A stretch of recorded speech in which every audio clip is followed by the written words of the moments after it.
Audio test, one, two, three, check.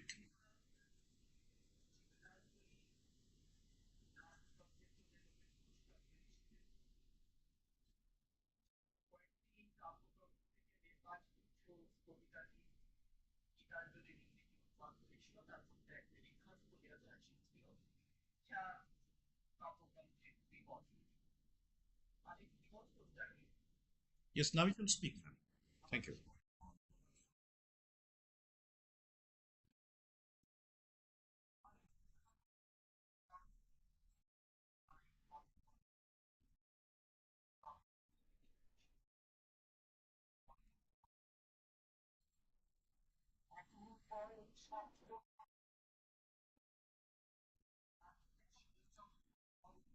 Thanks to the organizers for giving me this opportunity. And I hope I'll be able to do justice because of my ill health today. So kindly excuse me if there is any lapse on my part. So shall we begin? Hello. Shall we begin, sir? Yes, Yes, ma'am. sir. Yes. Yes, ma'am. Okay. Yes, come. Okay. So, the topic given to me is a post-colonial reading of Chinua Achebe's Things Fall Apart.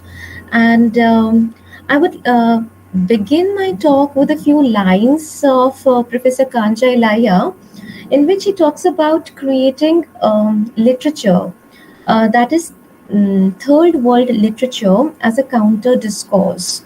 What counter discourse or counter narrative? Because that is something that has already been established about the third world by the European colonizers. Now the third world is answering back, now that they have got the power and the pen in their hands. So they're answering back to this stereotyped notion that had been established by the European colonizers, and they are producing these counter narratives. So it is now time to put forth the other side of the story also. And today, with this text, Things Fall Apart, we will see how Things Fall Apart is looked as a counter discourse. So, a few lines by Kancha Ilaya. Unless the oppressed learn to hegemonize their own self, unless the culture consciousness of the oppressed is put forward visibly in public debate, this is important, putting forward visibly in public debate, unless this culture is prepared to clash with the culture and consciousness of the enemy in public, a society of equals will remain an illusion. So these are the words that I want to harp upon: society of the equals, and putting forth the putting forward visibly in public debate. Now the other side of the story, the other side of the narrative that had been eclipsed or not given to the world by the European colonizers. Uh, this is required to be brought to the light. Now, I'm told that yesterday there was an interesting lecture wherein the students were made aware of, there was an in-depth discussion on colonization, the process, and the students have been made aware and of the entire how colonizers came to the various and occupied the lands and colonized the countries. But just if I would like to skip through the things so as to make the connection and understanding things fall apart. So uh, So what actually happened, and these are the things that I've picked up from Edward Said's seminal text, Orientalism, and we as we know that the West had always spoken of uh, spoke spoken for the East.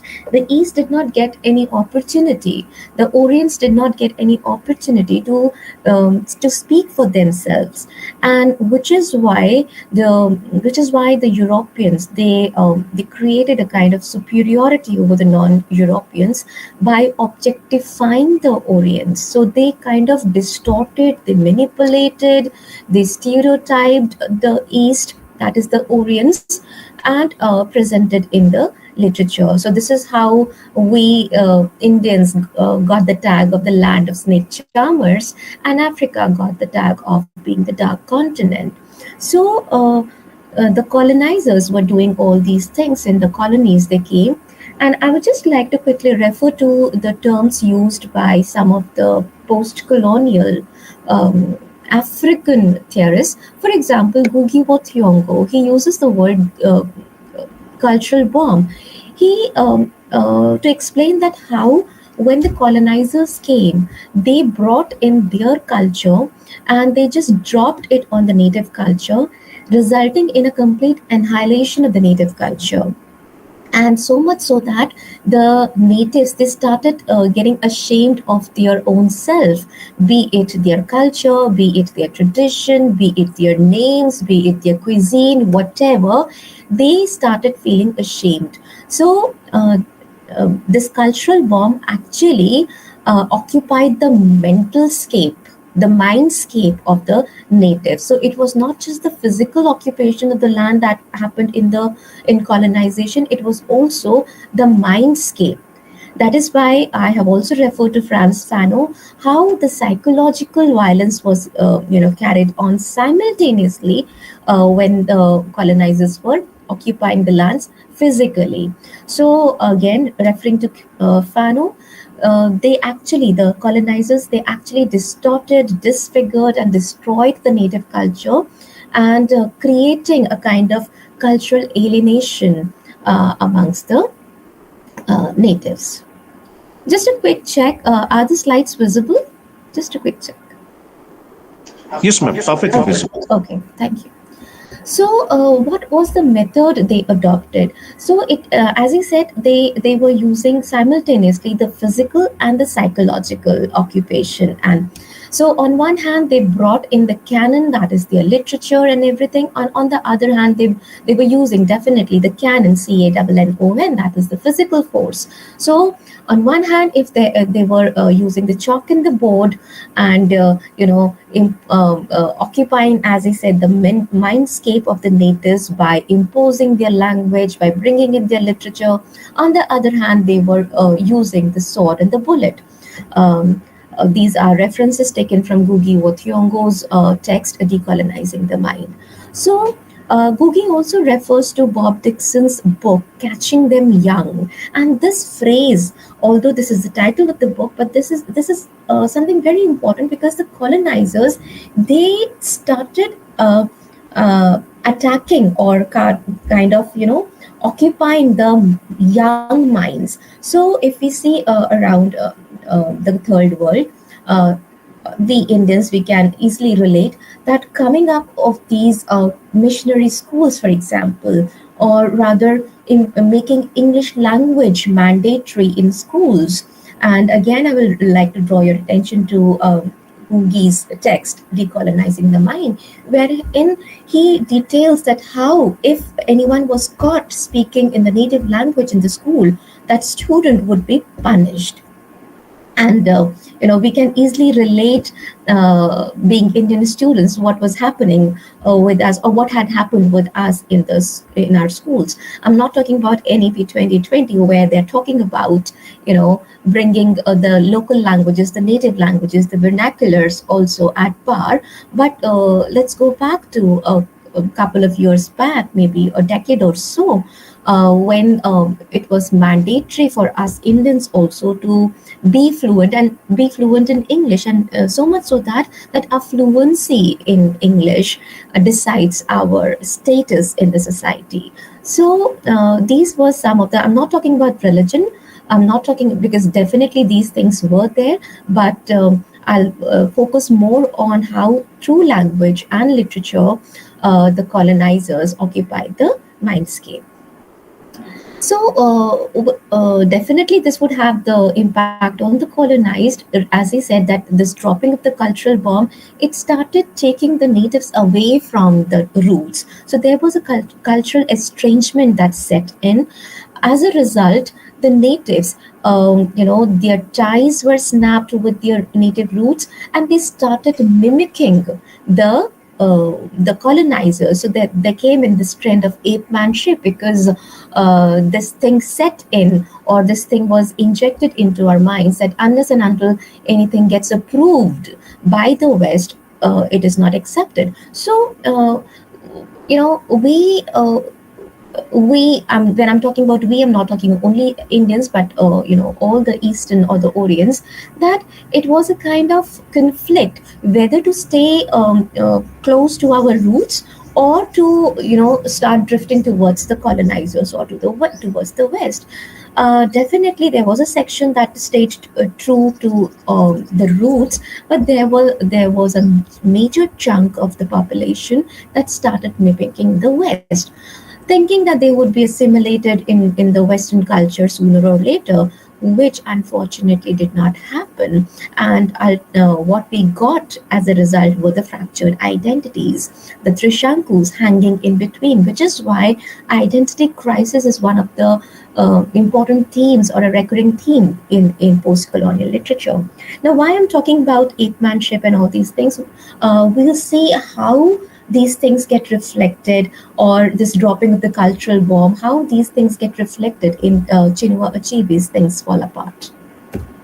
Now, the Empire Writes Back. No, I'm not talking about the text by Bill Ashcroft, Griffith, and Tiffin. I'm just, trying to explain that when the colonization happened, it was bound to get retaliated by the natives. So when the natives started writing back, they started fighting back.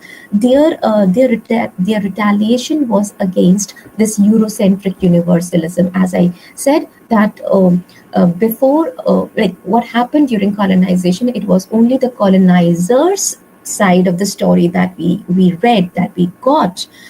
So they started this kind of established a kind of universalism. They established a kind of standard, and everything was measured as per the European yardstick. So people like Gugi in Africa, or Achebe, and elsewhere, Edward Said, and such people, they started talking about resistance. And Gugi, when he wrote Decolonizing the Mind, it is not just the title of his book, it is very important because it is not the political independence that matters, that only matters. It is also the mind's decolonization which is important. We may be politically independent today, but we need to question whether our minds are decolonized. No, because we are still looking up to the West for anything. So it is very important that when we are talking about resistance, retaliation, writing back or fighting back the empire, we need to decolonize the minds also. Then cultural resistance. I'm talking about this thing was emphasized by Fano, that it is not just retaliation or resisting against the colonizers, but we also simultaneously need to come close to our roots. That is, it is necessary to reclaim the past. So cleaving away, this kind of cleavage that we talk about, it is essential that we need to cleave away from Eurocentric universalism. At the same time, we need to go towards the native roots, and that is why I've written reroute to roots. And again, taking this U-turn or going back to the roots, again, we'll see this in Chinua Achebe, especially when he uses the language. He has not written it in African language. He has not written it in pure standard European English. Rather, he has played with the language, and also while writing, he has brought in the typical native flavor. So, this is another way of going back to the roots. So, letting the world know of your native culture, irrespective of the language the writer chooses to write. So this is how they are fighting back. These are some of the key ingredients that we say about post-colonial literature. Now, just a quick recap that yes, it is necessary to subvert the Euro-American ideology, and simultaneously, as I said, it is necessary to retrieve the local and the native histories. So when we read Things Fall Apart, we as an outsider, we get that typical Igbo, Nigerian, African flavor. So for me, it is not a novel. It is not merely a novel. It is actually a kind of documentary. And I will elaborate on these things in the slides to come. So this is how beautifully Chinua Achebe has tried to retrieve the local flavor. Also, it is important that the post-colonial writer should also critically engage with the history of oppression. So, the second section, for example, in Things Fall Apart, details the readers about how colonization happened in Nigeria, particularly because the novel deals with Nigeria. Similarly, when we read literature from other parts of the world, that is the erstwhile colonies, when we read their literature, we also see that how in their literature they try to document the history of oppression, and at the same time their literature talks about transformation, they talk about emancipation. And here I'm not just talking about the literature coming by from the erstwhile colonized, I'm talking in general about the subaltern literature. So we can see the same thing happening in the black literature, we can see the same thing happening in Dalit literature or tribal literature or women literature, any subaltern literature we can see that how they're talking about this transformation. Now, without wasting time, let me just quickly come to Africa. And when we talk about Africa, it is necessary to understand one major incident that happened in Africa, that was the Scramble of Africa, that happened in Berlin in 1884. And Berlin, as we all know, is in Germany. Now, the term scramble is very interesting. We all have tasted scrambled eggs, so we know the kind of texture scrambled egg is. It is not a neat kind of division, the anda burji that we talk about. So the colonization of Africa also did not happen that neatly. So in 1884, the colonizers, the representatives of various European colonizers, the Portuguese, the Dutch, the Spanish, the English, definitely, the French, the German, they all, they had a conference in Berlin wherein they decided who will take which part of Africa. So it was a very random kind of division. Whosoever could lay hands upon whichever part colonized or took over that country. For example, Nigeria became a British country.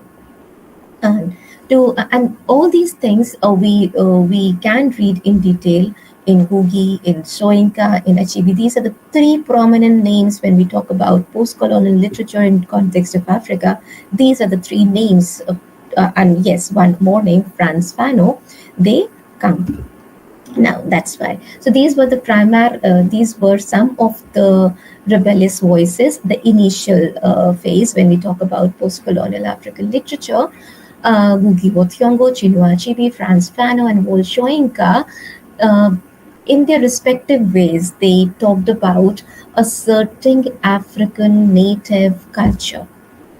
In their respective ways, they talked about the pros and cons of using a European language. For example, there is always a language debate between Gugi and Achebe. Gugi, for example, he prefers writing in the native language. He, in 1980, after 1986, he renounced writing in English and he turned to his native language, Kikiu, and he propounds that one has to and one should write in the native language. Whereas Chinua Achebe is of the other view. He says that we cannot continue writing in the native languages because we are not writing merely for the Africans, we are writing for the global readership. The only thing that we can do, or rather the best thing that we can do, is to appropriate the language. And this again, I will elaborate in the slides to come. Also, it is necessary to bring in Frantz Fanon's text on national culture. It is very important to understand that Africa is not a country. It's a continent comprising some 56, 54 plus countries, and each country has its own issues. So it is not appropriate to homogenize the entire African culture or African literature. For example, North Africa has very different issues from South Africa. South Africa struggled through the apartheid thing, which was not seen in other parts of Africa. East Africa is struggling with economic crisis, which is not seen in West Africa. We have comparatively prosperous countries in West Africa. And as I said, they were colonized, the countries were colonized by different European colonizers. So that also had an effect. So Frantz Fanon, in his text on national culture, he talks about that it is necessary to come together as Africans, but at the same time, it is also important to uphold one's national culture. So I'm a Nigerian, and X person can be an Egyptian. Both of us come from Africa, but both of us can have different issues. So that also needs to be highlighted. Wolf-Schwenker, very interestingly, in one of his essays on African theatre, talks about the nuances of African theatre, and also puts forth the importance of having African theatre as a distinct entity in the global at the global level. Talking about some of there have been many movements, but one movement that I would like to harp upon is Negritude movement, which began in Senegal, and prominent voices like Aim Césaire, Lepard Sidar Senghor, they were associated with with this Negritude movement, and their slogan was "I am black, black is beautiful." Now, this is very important, particularly in today's time, when we see in India also that we are not comfortable with our skin, we are not comfortable with our complexion, we are not comfortable with the hair texture. So this movement kind of instilled a kind of black consciousness amongst the Africans. It injected a kind of pride. Be you who you are. Take pride in who you are. It no matter if it hardly matters if you are black. Start saying I am black and black is beautiful. So this is something. I'm not going into much detail of Mau Mau rebellion, and there were some others. Quickly coming to Nigeria, the place where the novel is set. As I said, Nigeria was occupied by Britain, so it was a British colony until 1960, and it did have quite a long time of British colonization. When we talk about Nigeria, it is also important to bring in the Biafra War, that is the civil war that happened in 1967. When we also, I'll just quickly refer to the text talking about the British colonization as reflected in Things Fall Apart. We see there is a reference made to slave trade and colonization. I'm just quickly reading out from the text. There is a discussion between Okonkwo and Obirika, the two friends. Okonkwo is the protagonist, and Obirika is his close friend.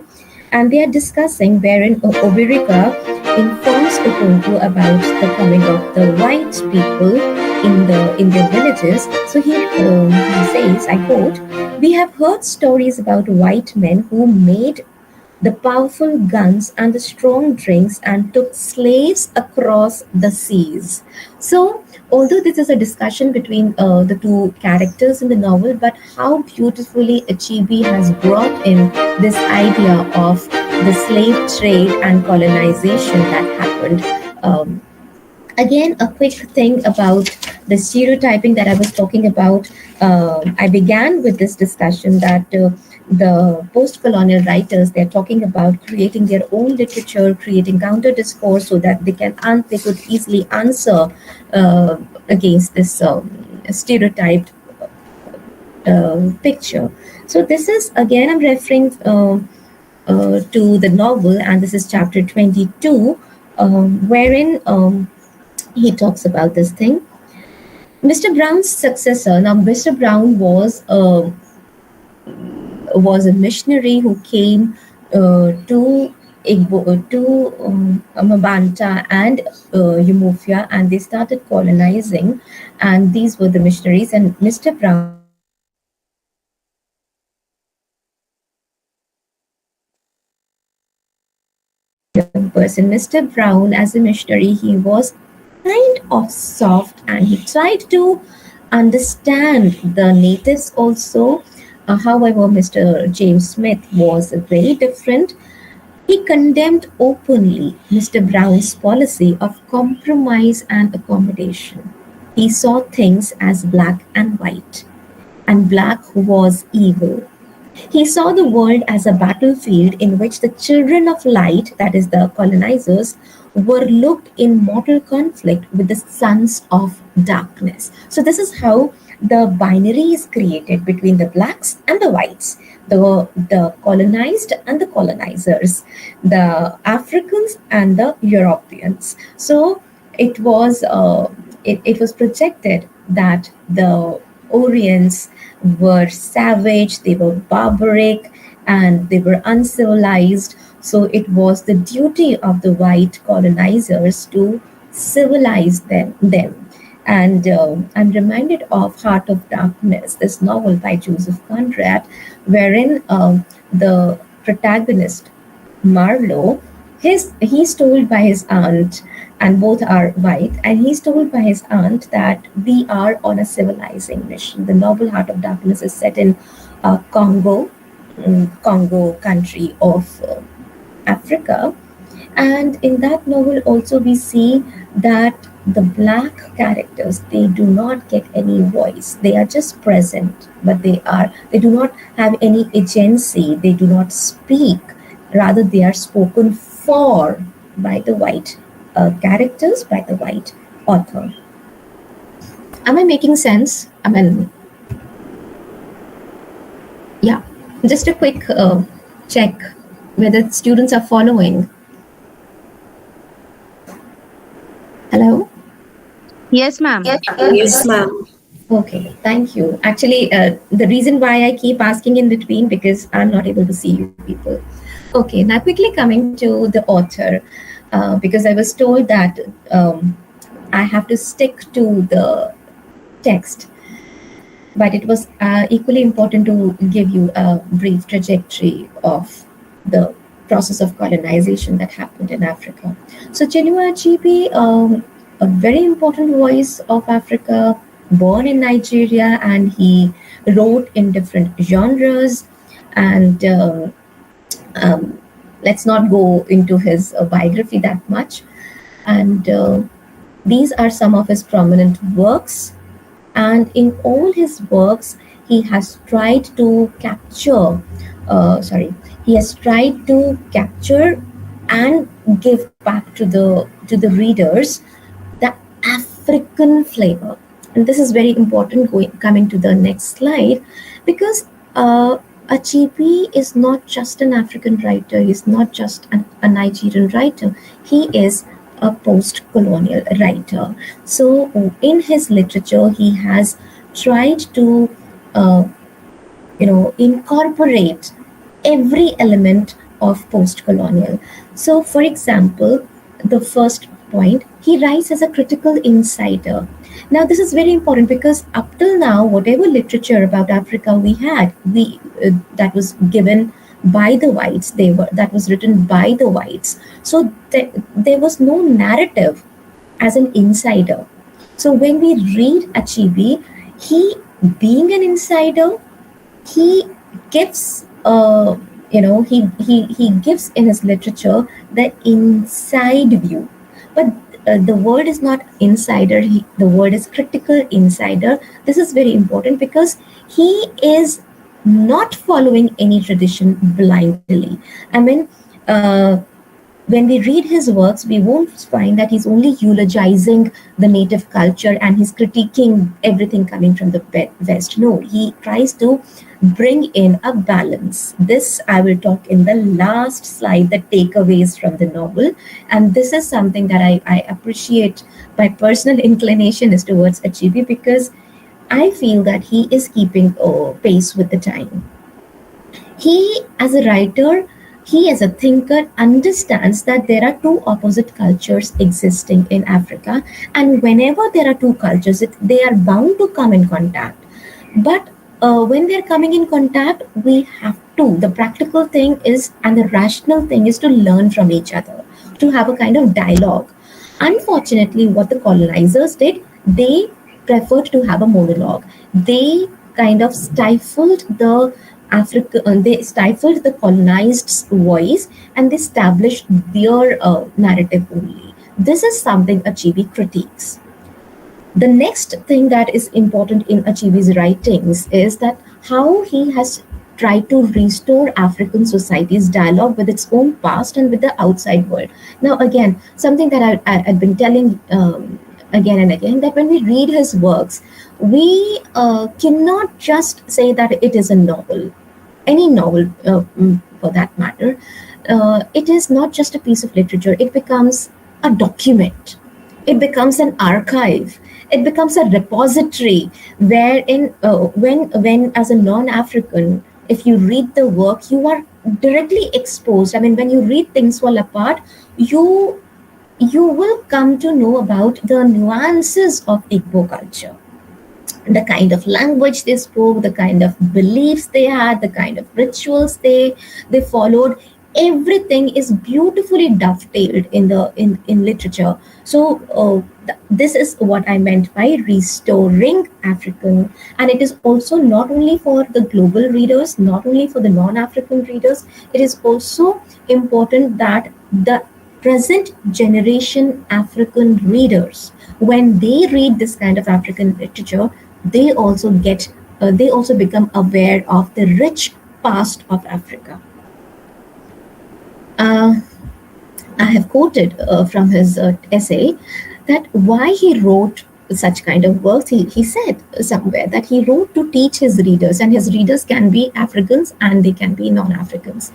And he wanted to teach his readers that their past, with all its imperfections, was not one long night of savagery from which the first Europeans acting on. So I'm not reading everything. So it is to make the the African readers particularly aware that you should not be ashamed of your past as depicted in the European literature. Rather, uh, be aware of the richness, the glorious richness of the past. Okay, so as a native writer, again, as I said, that Heart of Darkness is one such text which which provoked many African writers, primarily Achebe, because when we read Conrad's work, we see that he has given a very stereotyped image.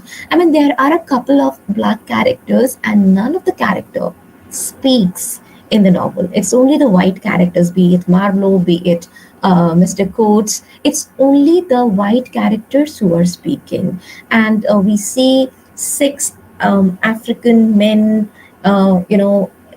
with their backs bent, they're half naked, they are walking in chains, not speaking anything. So this is a stereotyped image of Africans. Uh, as savage, which is presented in Conrad, and this one text provoked Achebe to write, and he realized that it is very important to foreground the the African people, to foreground the African society and African culture. So, as a native writer, as a post-colonial native writer, he took it up as a responsibility, because Gugi also, in his introduction to decolonizing the mind, he writes, writers are surgeons. So writers have a great responsibility, like the surgeons. Surgeons have the responsibility of uh, saving someone's life. Similarly, writers have the responsibility of saving the life of the society, saving the life of the culture, keeping it alive. So these features you'll not find only in Achebe, but across the post-colonial literature. Yeah, coming back to the language, as I said, how um, in contrast to Gugi, who professes that it is necessary for the post-colonial writers to write in the native languages, Achebe has a different view. He he rather Africanized English. For example, when we read this work, Things Fall Apart, one can say that it is written in English, but if you read deeper, you will realize that it is not standard European British English that we are reading. It is infused with the African flavors. So there is abundant use of oral narratives, there is abundant use of native words like obi, agbala, etc., etc. And mind you, there is no glossary provided. He makes it so he dovetails all these things so beautifully that the readers, they also, while reading the book, they automatically understand what an obi is. Obi is a hut in Igbo language. Obi means a hut, but the way Achebe uh, blends these native words, there is hardly any need of a glossary or any explanation. So he brings a blend of the indigenous and the Western. The form is Western, novel as a form is Western, language is a blend. Okay, I'll give more examples. Now, coming directly to the text, Things Fall Apart.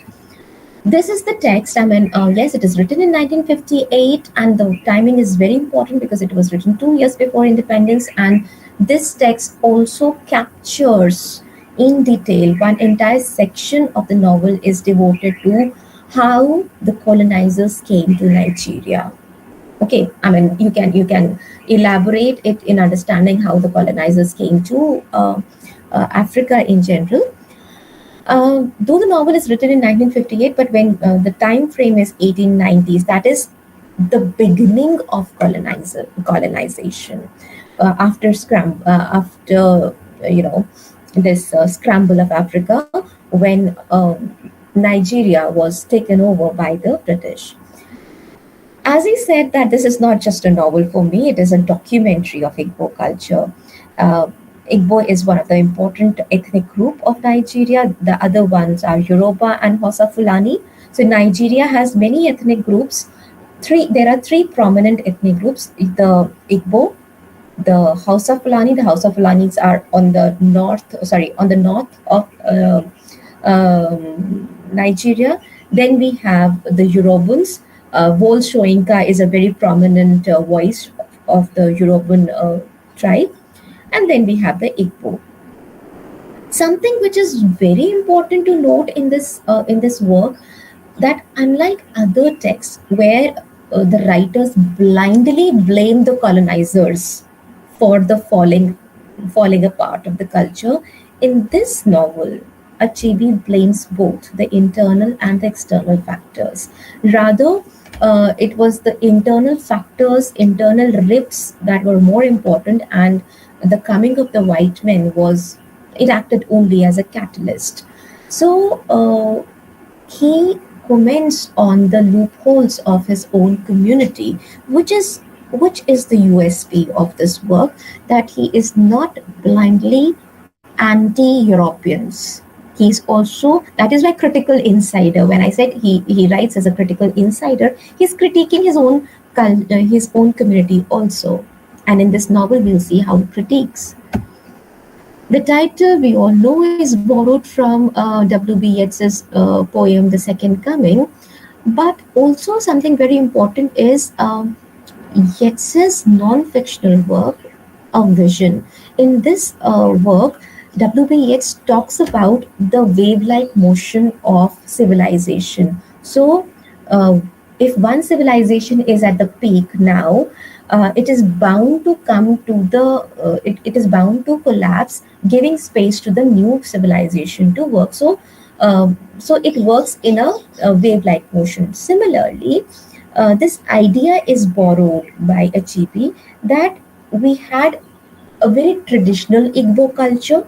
Then we saw the coming of the colonizers, and because of the coming of the colonizers, it was bound to affect the native culture, and it was also required to contemplate on the unrequired, unwanted things in the native culture, giving space, creating place for the new native culture. Yes, new native culture, which is devoid of the superstitions or any other loopholes. So this is the idea. Before we plunge into the plot of the text, I would like to introduce you to some of the important characters. And when I have written binaries, the binaries means like we have East, we have West, we have colonizer, we have colonized. Similarly, in terms of characters, also, Achebe has created binaries to make the readers think. Think on the line, or being being rigid will not serve the purpose. Be it culture, be it society, be it people, we need to be flexible. For example, Unuka. Unuka is Okonku's father. Okonku is the protagonist, and Unuka is his father. So when we see Unuka and Okonku, Unuka is quite effeminate. He has a laid back attitude. He's dead when the novel begins. We don't see Unuka, but in the beginning of the novel only, we get to know about the personality of Unuka. And Okonku does not want to be like Unuka. So Okonku made sure that he exhibits masculinity. He acquires titles. He eventually becomes the headman. He should not show his emotions. So, for example, on the very second page, it is written, Unuka, his father, had died 10 years ago. In his day, he was lazy and improvident and was quite incapable of thinking about tomorrow. So, this is what Unuka was. Whereas Okonku, he was tall, he was huge, not just in physical appearance, but he had also acquired many titles. Next binary is Okonku and his son Nioi. So Nioi is again, quite effeminate, and this disturbs Okonku a lot because Okonku wanted his son to be like him and not like his grandfather. Then the next is Ikemefuna and Nioi. Ikemefuna is the adopted son of Okonku, and the irony is Ikemefuna looks more similar to Okonku than Nioi. Then we have Okonku's two children. I mean, he had many children, but two children are mentioned, Nioi, the son, and Izinma, the girl, the daughter. Nioi, despite being a son, he exhibited effeminate tendencies, whereas Izinma, she was a daughter, she was a girl, yet she had that kind of grit. But as for the Igbo culture, women are to be kept in their place. Sorry, I'm using this word, but it was a very patriarchal society wherein the man can go for many wives. So it was polygamous society, and But the women of the Igbo society did not have that kind of freedom. Then we have two friends, Okonkwo and Oburika. Okonkwo, as I said, is very rigid, very traditional, very conservative, whereas we see Oburika, he is the rational. He prefers to change with the time. These are some of the major incidents that happened in the novel. Now, I'll talk about the plot in the next slide. Uh, um, the killing of the daughter, the beating of the wife, accidentally killing of a boy. These are very important to make the story move forward. Let me just go to the plot. So the novel has 25 chapters. It is divided, as I said, in 3 sections, and the 3 sections are like, in the first section we get an overview of the pre-colonial Igbo society. But towards the end of the first chapter, we see the first major incident happening, that when he accidentally kills a boy, Okonkwo accidentally kills a boy at a funeral, and going by the rule of the Igbo society or the village Umufia, he was to be punished, and the punishment was that he Ma'am? would be, yeah. Sorry for the interruption. Just the Yeah. before slide which you shown right now, can you just have that on the screen once again? Yeah. This? No, the next one after that. This one? Major incidents, yes. No, the text one. I'm coming to that. I'm just coming to that. I'm coming to that. Okay. Okay, ma'am. I Okay. just refer to this slide because I have mentioned in one slide all the major incidents, but here I'll talk about the overview. Okay. So I was just talking about the pre-colonial Okay, ma'am. times. This is the first section of the novel, wherein we get to know about the Igbo society, the village Umufia, before the colonizers came. And just when the part 1 is about to end, we see that accidentally Okongu, this is why I refer to this slide. The third point, he accidentally kills a boy at the funeral, and as a result, he was to be punished by being exiled to the motherland. Okay, so this is how the first section ends. The second section talks about Okonku's 7 years in exile. And this is very important because it is not just Okonku's life in Okonku's years in exile, but it was the time when the colonizers started to come in the villages. First village was Abame, and then Mabiano, and then Umuvia, etc., etc. So gradually, in different villages, the colonizers started to come. So in this section, through Ubirika and through other characters, we as readers, we get to know, and Okonku definitely gets to know about, they don't use the word white man, they do not use the word colonizer, they do not use the word colonizer, they use the word white man, the coming of the white man. Okay, and the third section of the novel is when the entire place is under the colonial rule, and how Okonku plans retaliation, and what happens later we'll talk about. So this is a kind of overview that I have given, that Okonku is the protagonist. I talked about his son Newi, his father Unuka, and also Ikemefuna. This is very important character because going back to this slide, the first point, the novel begins with the killing of a daughter of a clan. A daughter of their village was killed, and in compensation, a young man and a virgin were asked by the villagers of Okonku, that is Omufia. So this young man is Ikumufuna, and Ikumufuna is taken in by Okonku.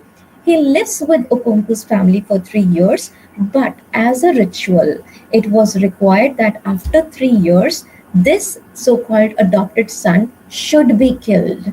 Now, this is very important because Okonku, though he develops that fatherly feelings for Ikumufuna, yet as I said, that he made it very clear that I don't want to show my emotions to anyone. So despite his love for Ikemefuna, he kills him just because he wanted to complete the ritual of his clan. And as I said that later, by the end of the first section, he is exiled and he's sent to his motherland, Mabanta, as a punishment. Then in Mabanta, he's received by his maternal uncle Uchendu, and wherein Okonku starts his life afresh. And during his exile period, Ubirika and other such people, they start bringing him the news that how Abame and gradually other villages also had been taken up by the white men. So, and then in the second section only we see that how the six missionaries, when they travel to this village, Mabanta, and how they start spreading their religion. I talked about Mr. Brown, I talked about James Smith in the previous slides. So all this happens in the second section. Now, in the third section, when finally he returns to his village after completing his exile period, he is aghast to see his own village, Umufia, changed by the presence of the white men. So in 7 years, in this small period, his entire village had changed. And gradually we see that there are district commissioners who were the representatives of colonial government.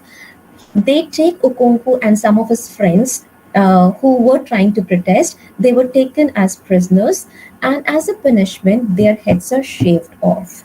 They also, the villagers were also asked to give some money to release these people. And this came as a this insult Okonku and his friends could not tolerate, and they planned that they plan an uprising, and they planned that they would kill these people, these court messengers and the missionaries. As a result, they were in the hiding, and when the messenger came, Okonku was expecting that his people, as decided, would attack the messenger, but nobody reacted. It was only Okonku who got up and he killed the leader with his machete. And not just he killed, the statement uttered by his so-called people, this is chapter 24, the last line, he heard his people saying, "Why did he do it?" So this statement shattered him. He understood that his people are not with him. Sorry. And this disappointment he could not tolerate, and eventually we see in the last chapter he kills himself by hanging. So this is a tragic end of Okonku. Okonku is a tragic hero, I would say, but this is not the point that Achebe wants to bring in. He does not want us to sympathize only with Okonku. Rather, as a post-colonial text, we need to see the other things also. Achebe talks about in this novel how things started falling apart. So things, as we know, that Africa, the picture of Africa as presented by the colonizers, it was African people as savage and Africa as a white man's grave or a white man's paradise. Paradise because it was rich in resources, so which tempted the white people, the colonizers, to go to Africa and dominate and colonize.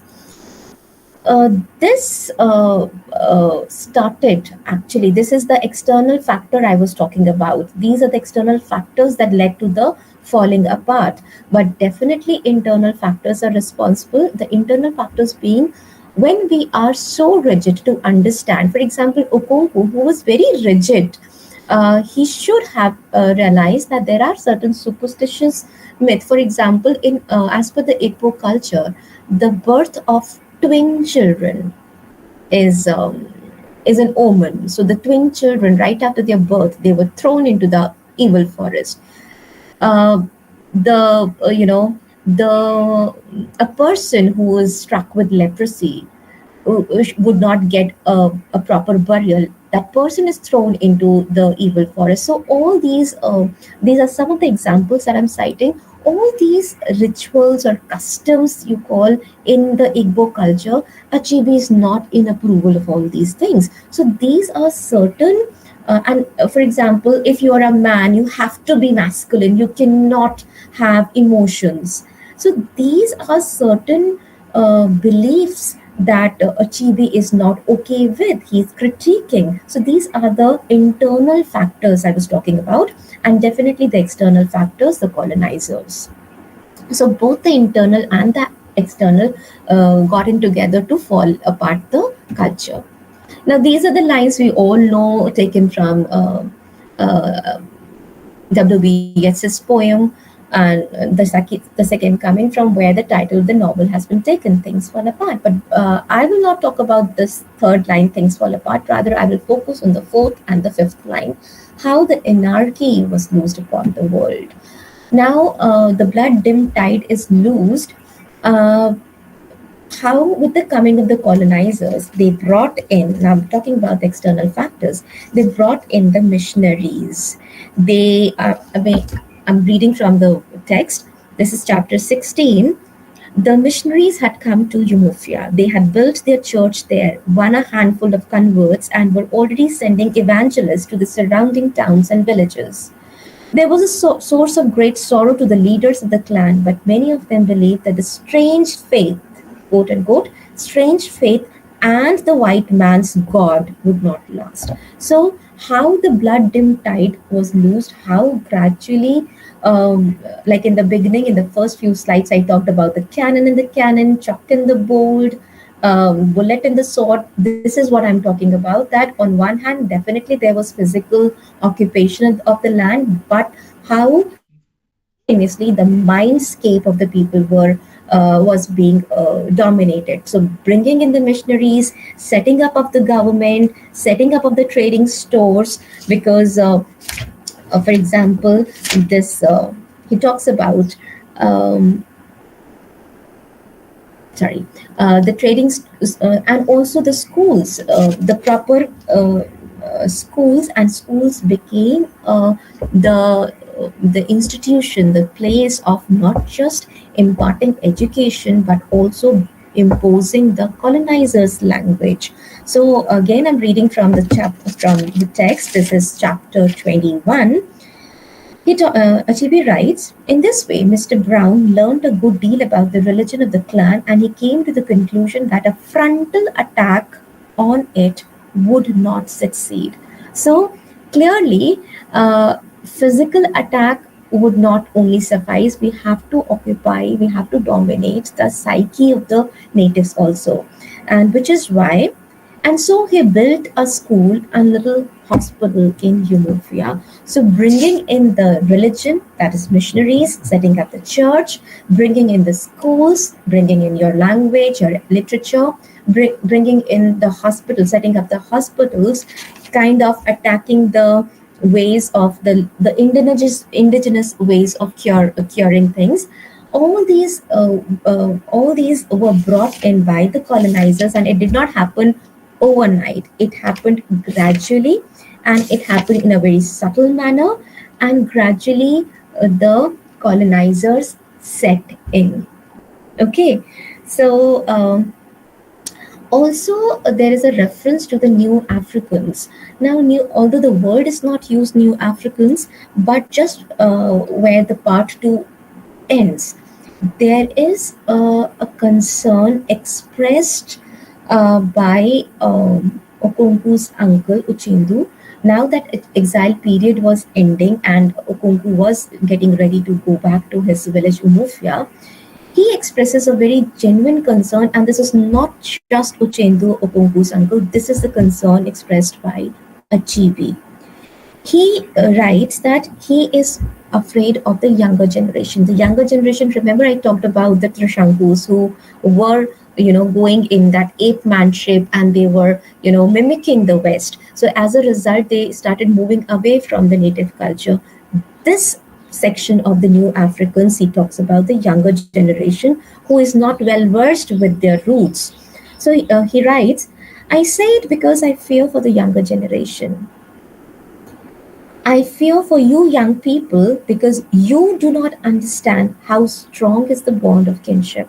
You do not know what it is to speak with one voice. This is important because, again, as a critical insider, Achebe talked about or commented upon things that were happening in the inside the African societies. The native people were not united anymore. Some of them were rooted to the roots, to the culture. Most of them, they started in their self-centered approach. They started siding with the colonizers. So they started moving away from the roots.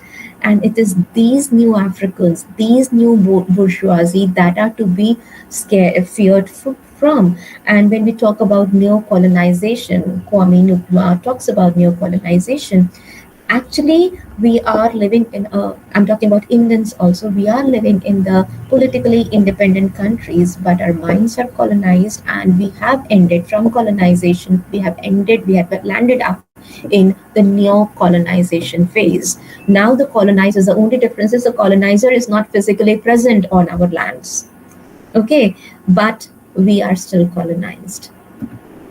The ceremony of innocence is drowned, talking about how the colonizers came, they brought in their alien culture, they dropped the cultural bomb. Now, as I'm moving towards the end of the presentation. I'm connecting with what I talked in the first few slides. I talked about the dropping of the cultural bomb, and because of this cultural bomb, the native culture was annihilated.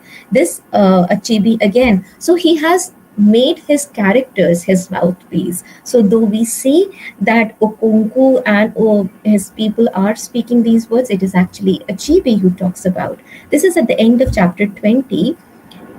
Achebe writes, "The white man is very clever. He came quietly and peaceably with his religion. We were amused at his foolishness and allowed him to stay." Please mark the words. We were amused at his foolishness and allowed him to stay. Now he has won our brothers, and our clan can no longer act like one. He has put a knife on the things that held us together, and we have fallen apart. This is how the falling apart of the culture eventually happened. So the native people, they were not together. The outsiders came. They took advantage of this rift, and eventually we fell apart.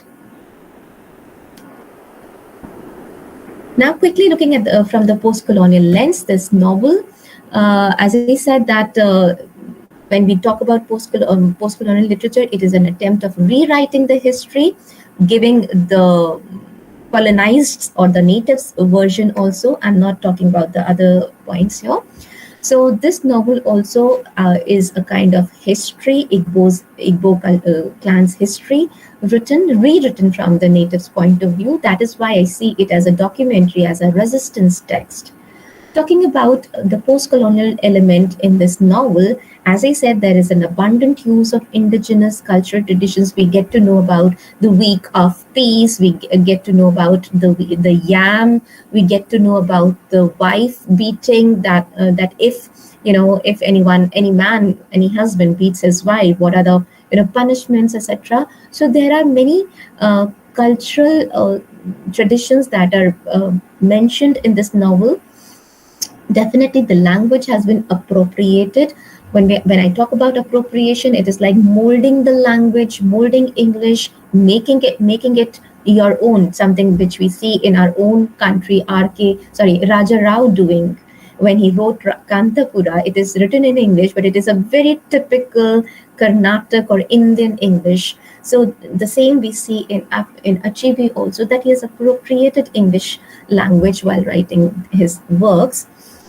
He retrieves and presents the native's perspective. Again, the same thing I have repeated, that how the history, the sociology of the Igbo culture is retrieved and given back to the readers.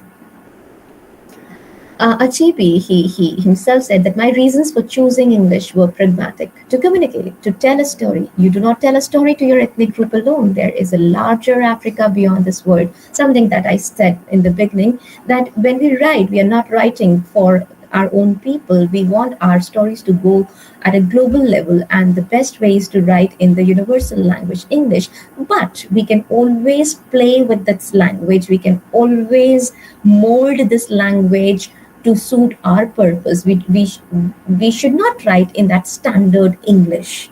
We should rather nativize English. So instead of completely rejecting the language, as Googie said, Achebe prefers to mold and appropriate the language.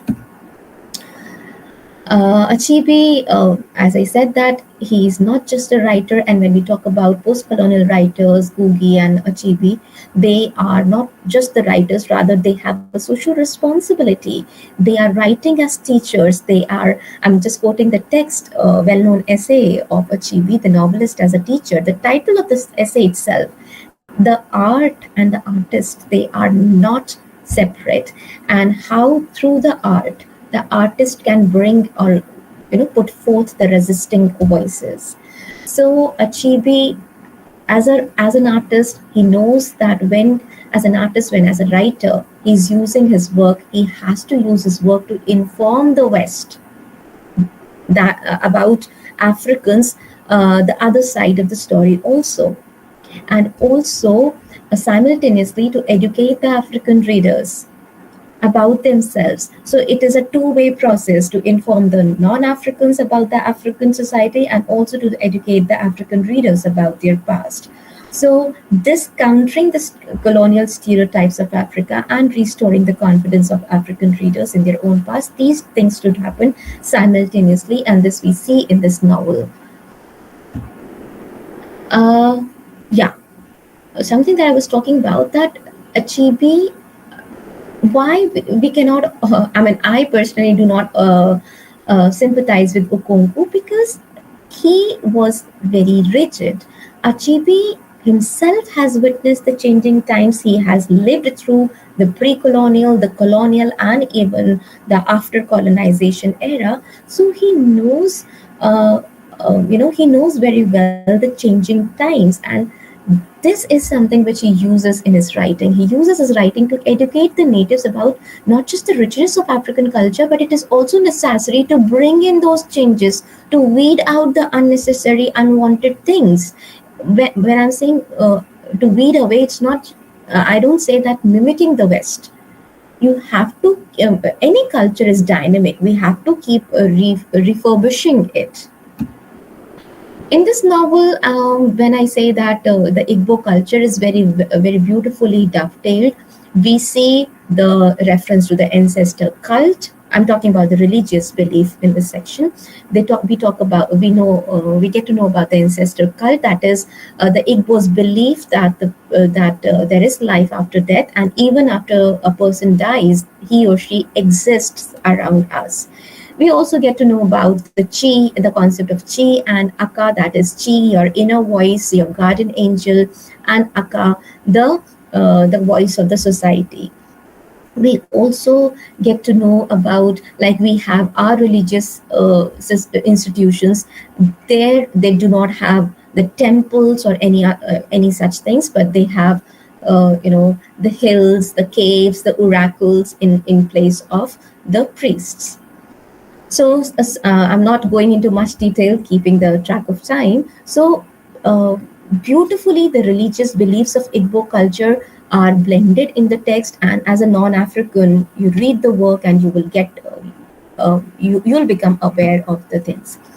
There are certain also native practices. For example, there are crimes, male and female crimes. There are male and female crops.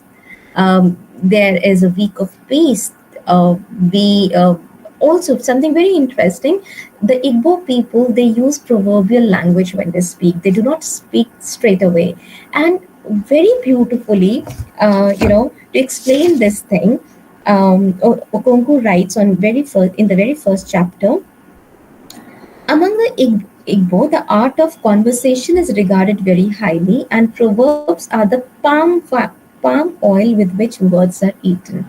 So to tell to the readers that how we Igbo people speak, we use very proverbial language. He has used that proverbial language in the text itself.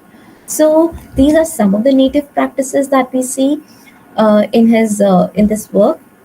Then we have native beliefs, as I was talking about, and these are the native beliefs that uh, Achebe wants us to rethink. That the birth of the twin children, the leprosy person, they are not allowed. They are treated as osu. I've mentioned in the last. Osu means untouchables or outcast. When I'm saying untouchables, I'm not using the word in the Indian context. I'm talking about in general that these people are the outcast of the society. So these were some of the beliefs. The moonless nights, the Amavashyas, were considered ominous. There was an evil forest, and evil forest, anything which is, it had that kind of ominous, it had that kind of danger kind of image. If there is a suicide, Okonku dies by suicide, and this is the irony that such a great man, just because he died by suicide, he was not given a proper, burial. So if a person dies by suicide or dies by illness, there is no proper funeral ceremony for that. So these are certain native beliefs that we see in the text. These are some native customs. I will just like to pick one: bride price or cola nuts. So in Indian context, suppose we have this tambul or the supari or the nariyal, that is the copra that we give on the occasion, on any auspicious occasion. In Igbo culture, they have this cola nuts. So if uh, a relationship is to be materialized, they fix the marriage by giving the cola nuts. So this is one thing. Palm wine as a mark of celebration. Whenever they have to celebrate, they intake palm wine.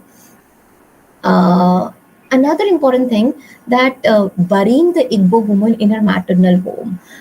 This is again very interesting, that women are not given that kind of space or place in the Igbo culture. It is a very patriarchal, as I said, patriarchal society.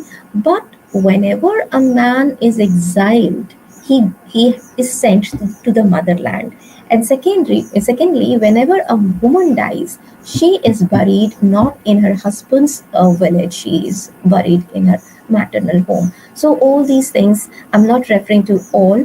I've mentioned the page numbers, we can read later. To end my presentation, these are the takeaways. Uh, Again, as reading the work as a post-colonial thing, uh, I would say that we should not get blinded. We should not have that kind of blinkers on our eyes, that we have to be anti-colonizers.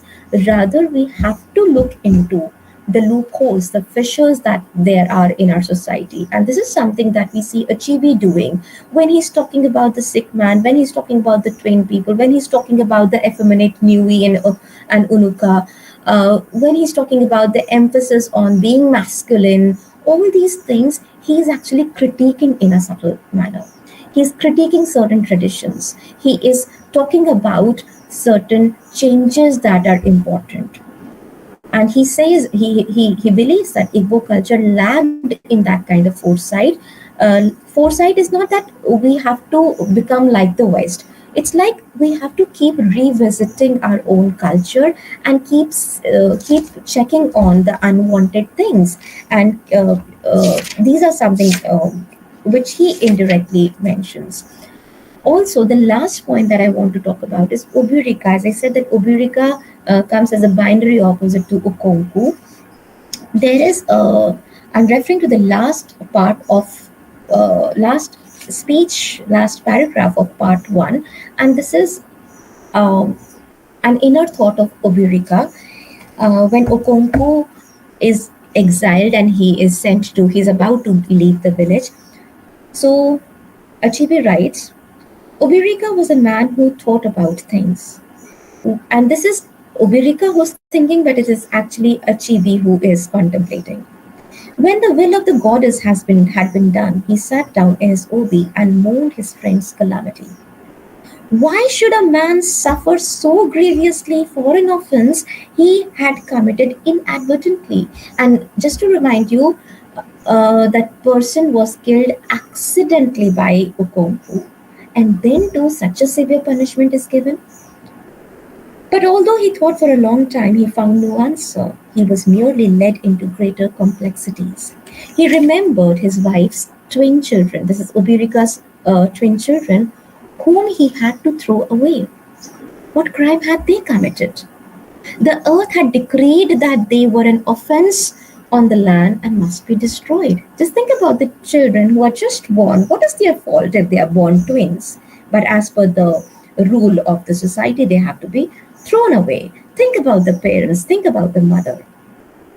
Further, and if the clan did not exact punishment for an offense against the great goddess, her wrath was loosed on all the land and not just on the offender. As the elders said, if one finger brought oil, it soiled the others. So, like it was again another fear that if any one person in the society commits a crime, that person needs to be punished, otherwise, the entire clan will have to pay.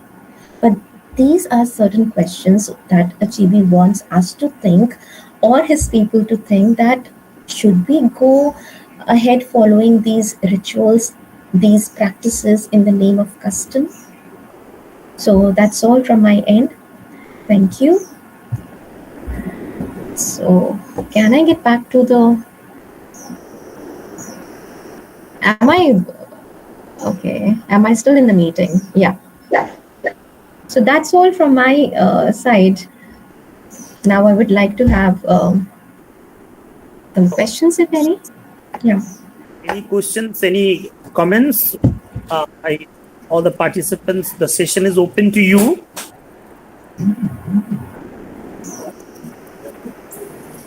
Yes, Any ma'am. observation? Am I audible? Yeah, I can see Pooja. Yes, Yeah. ma'am.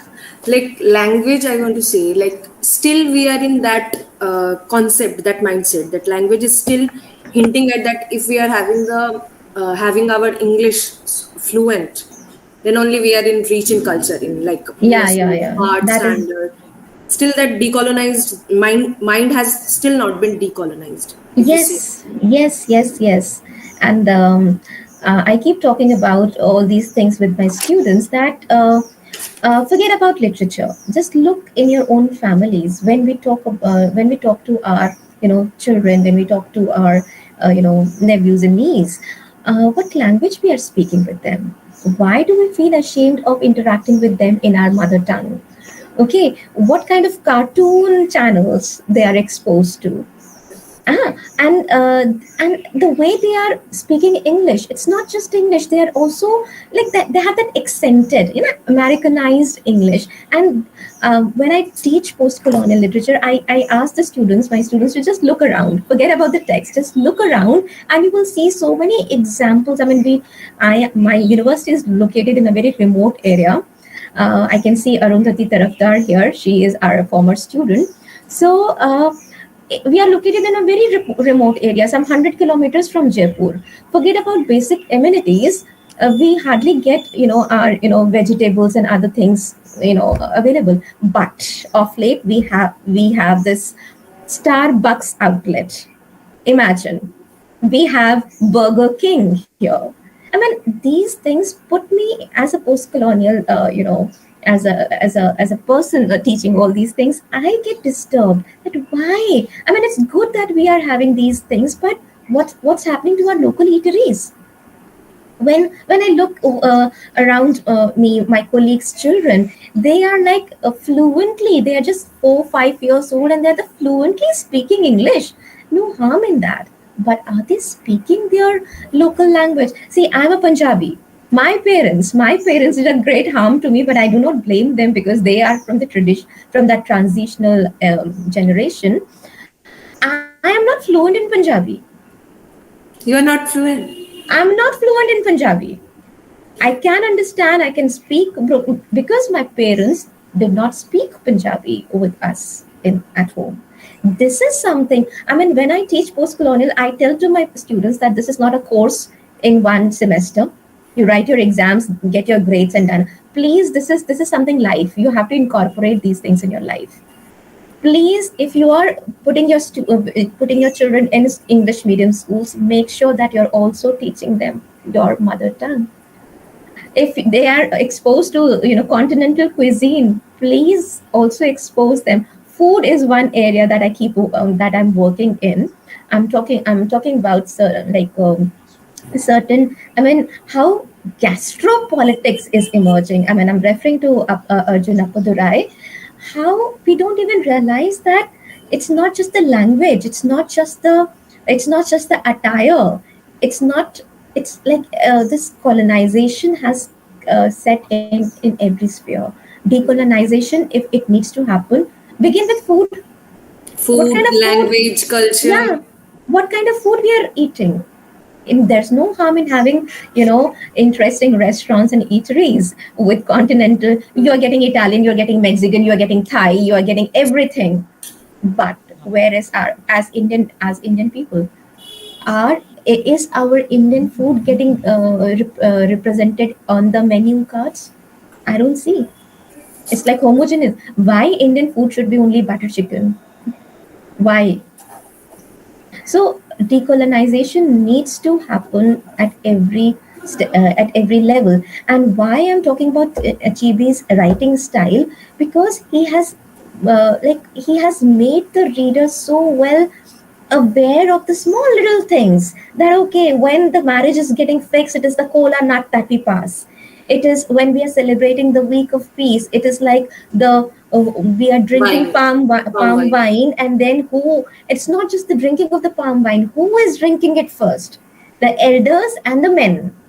And who is doing the cooking, what is getting cooked, where it is, everything is minutely captured. I could not do justice in 1 hour to this novel. Yeah. But when you read, you become, In a scrutinized way. yeah, the way, the proverbial language. I mean, suppose I'm coming from the Hindi speaking belt, English is something. Me too. Like I am Yeah. Marwari, Oh. Maheshwari. Okay. So that kind of English is like spoken, and it's like taken okay.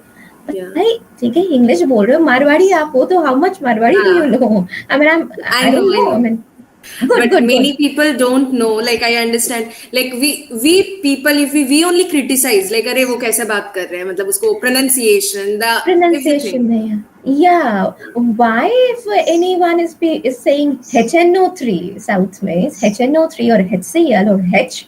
So why should these regional inflections need to would happen definitely. Why should we assess them at some kind of एक standard English का yardstick क्यों है? English should just be a language, and any language is meant for communication only. English or any language should not be made. I mean, just talk about your CV. When we write our CV, language is known. What languages you want to write on your CVs? Spanish, German, huh? But if you know Bengali, if you know Marathi, you don't, अरे ये कौन लिखता है? Why? Not that pride means. Not that pride. And we are living in central universities, and in most of the places, we are getting students from different parts of the country. This is the best time to learn to pick languages. Diversification. Partho sir, we keep talking, and he was like, when we talked for the first time, and mere muh se nikla thik ache. So he said that you speak Bengali. I said, I'm not fluent in Bengali, but I've picked up a few words. And this is something that we need to do. When we are picking up foreign languages, European languages with pride, we should also make it a point that, okay, if I am living here, I should also make it a point that I'm interacting with Marwari people. So let me learn something. If I'm interacting with my students are Bengali, let me learn some Bengali words from them. But we're not taking pains. This is the colonized mind. It's totally, we are still colonized. Yeah, Actually. colonized. Physically, they are not there. When it comes to In dressing translation, sense, yeah. Now talking about translation, for example, first of all, we don't want to write directly in our languages, in our native tongue. We prefer, as a writer, we want to write in English. But even if we are writing in our native tongue, we want our works to be translated, and translated language. Target language क्या expect करते हैं? English. Why we are living in a, like India is a we are multilingual people. Why, if my work is written in Hindi, if it is getting translated into Bangla, why I do not support that? Why only I want that it should get translated into English? True. Tagore, we are celebrating Tagore's birthday. Tagore's Gitanjali. How many Indian languages do we have Gitanjali? Sorry for interruption. Like, it's quite ideological question is going on. Like, we are going behind the ideology. Like, yeah, we love English ideology, so we are going behind the English ideology. Sorry, English ideology. Could you please elaborate on these things? Like we love the English culture. Yeah, I am Bengali, so in that case, yeah, if someone if we are in English department, then like we love that culture. That it's kind of ideology we are making, and we are making the hierarchy. And for this reason of hegemonical issue of English, that we are forgetting our cultures, our tradition, and we are going behind culture. That is something that I want to. Why this hierarchy? Why can't we have an horizontal thing? Why this vertical hierarchy? Okay, I'm earning my bread and butter from as a teacher of English, but when it comes to language, when it comes to culture, it's like all cultures should be accepted and respected. What we have ended up is like we have started demeaning our own cultures. When I talk about comparative literature, I teach comparative literature. I tell my students that the basic thing of comparative literature is to teach mutual respect. If I want to get accepted, the others, I should also accept others. This vertical hierarchy, as Tanmoy Sarkar said, that please, we are creating these hierarchies, and we need to do away, as post-colonial students, we need to do away with these hierarchies, rather believe in, having existence of something at par. Yeah. Ma'am, like we are taking like English as a pinnacle point. At a zenith crux point means, yeah, English aata hai to matlab, wow. English aata hai, sab kuch aata hai. That expression is being inclined, means wo sideways ho jata, bypassed. So what Googie referred as catching them young, we are also doing. We are also putting our little toddlers schools में कर रहे हैं. And I keep referring to some films. Hindi medium, 2016 film, Irfan Khan, beautiful project. This film should be taught to post-colonial students. English or Sridevi. English. Hindi medium talks about the struggles, the struggles as parents we go through. I mean, we have to put our children in the best of the convent schools. उसके लिए क्या struggle करेंगे? I mean, beautiful film. The other film I keep talking about, referring to like post-colonial and African को जो पढ़ाते हैं, Donkey, the film that released. Yes. Donkey. Shah Rukh Khan. So these are certain films which that should be discussed with the students as course, as text. I mean, these are not just films for entertainment. We need to talk about these films. The Irfan Khan English medium, Hindi medium, beautifully brought out the things that, without using the jargon of post-colonial literature. That film talks about those things. And now it is like my parents also, like from the very onset, English में बात करना शुरू करो. So that is like, we are not realizing this is neo-colonization I'm talking about. Yes. We do not have colonizers now. It is the neo-colonial. We talk about the neo-colonial bourgeoisie. Thank you, Neha, very much for. Okay. I think the next lecture, the person would be waiting. Lecture. Our next speaker is, waiting. Yeah. So sorry for. Thank you so much, ma'am. It was really highly enriching. Thank you very much, Neha and Pooja, for your interaction, and Neha for your engaging and very thought-provoking deliberation on Chinua Achebe's Things Fall Apart. Thank you so much, sir. Thank you Now so we'll much. move on to our, next presentation by Dr. Oyan Mondal. I think Oyan is waiting. Sir, with due respect, may I leave the meeting? Okay, you may. Thank Thank you so much, ma'am. Yeah. Good day. Good day. Have a nice day. Yeah. So, Oyan, do you hear me? Yes, very clearly. Fine. So, Dr. Oyan Mondal, former head of the Department of English, Bankura Christian College, is a very popular teacher, and he has many publications, and is a good researcher, young researcher.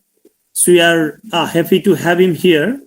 So over to you, Oyan, for your presentation on Dickens' Hard Times. Thank you very much. I hope I am both visible and audible. Yes, sir. Thank you very much, Parthuda, for those lovely words of introduction.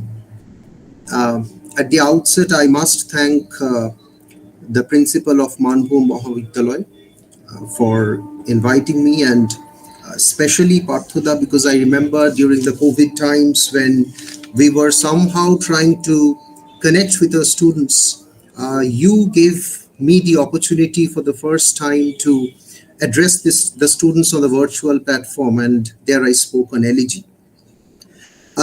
It is a happy coincidence that today is Rabindra Jayanti, and I will be talking about another maestro, Charles Dickens, addressing the students, particularly the students of all the three colleges, Raghunathpur College, Santaldih College, and Manbhum Mahavidyalaya.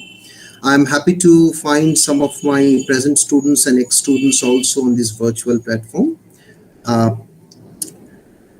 First of all, before I delve into the topic per se, I would like to begin with a few comments on Charles Dickens, which very well testify to the kind of status that he enjoyed in his contemporary times and he still enjoys now.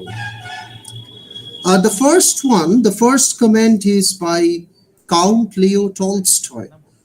And he said about Dickens, all his characters are my personal friends. I am constantly comparing them with living persons and living persons with them, and what a spirit there was in all he wrote. That was by Tolstoy. The second one was, it's by T.S. Eliot on Dickens's characters, on Dickens's greatest figures. Eliot says, in Dickens's greatest figures, we see no process of calculation. His figures belong to poetry like Dante or Shakespeare, in that a single phrase, either by them or about them, may be enough to set them wholly before us. So he had the power of getting his characters vivified before the eyes of his readers. And the most interesting comment is by F.R. Lewis on Dickens. And I remember one of my teachers used to say that in England, Dickens, Bible, and Shakespeare can be bracketed together. Lewis said in respect of Dickens, in range and ease, there is surely no greater master of English than Shakespeare. So he was sort of comparing Dickens with Shakespeare. And according to Lewis, there was no greater master in English than Shakespeare. Getting back to the topic of my presentation, I have titled my talk, Dickens, Dystopia and Discord, a reading of hard times. Precisely keeping in mind the interests of the students, I have chosen a text which is not merely a significant component of most of the syllabi of the universities in our country and abroad, but it is a text which, personally speaking, which is very close to my heart. And when I use the word heart in respect of Dickens's novel, I must say that the word acquires various ramifications. I'll be talking about them later. I obviously assume that the students are well acquainted with the text, or if not with the text in detail, at least with a detailed overview of the text. I would actually try to make a drive to justify the novel by Dickens in terms of the generic label dystopia.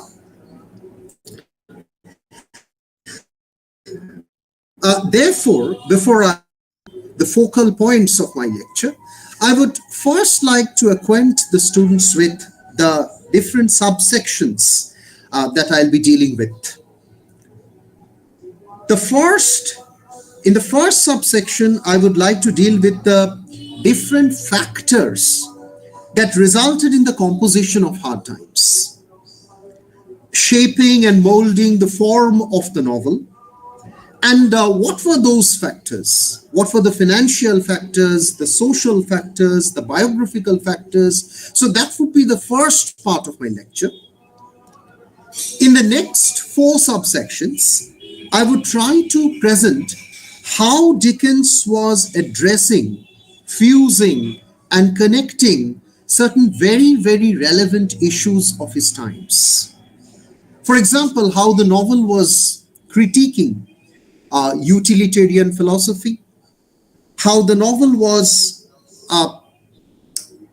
critiquing, or the novel was trying to project the then industrial relations, how the novel was equally focusing on a very pertinent critique on the education system of Dickens's contemporary times, and how, very interestingly, in this novel only, he fuses certain familial aspects, certain domestic aspects. For example, he talks about the father-daughter relationships. He talks about the institution of marriage, failed marriages.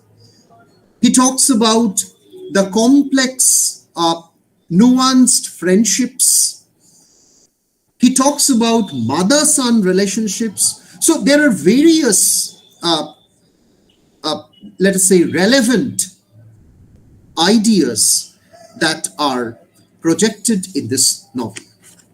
Now, insofar as the first part of my lecture is concerned, the background of Hard Times, the publication of Hard Times, we are well aware that Dickens did not have a very happy childhood.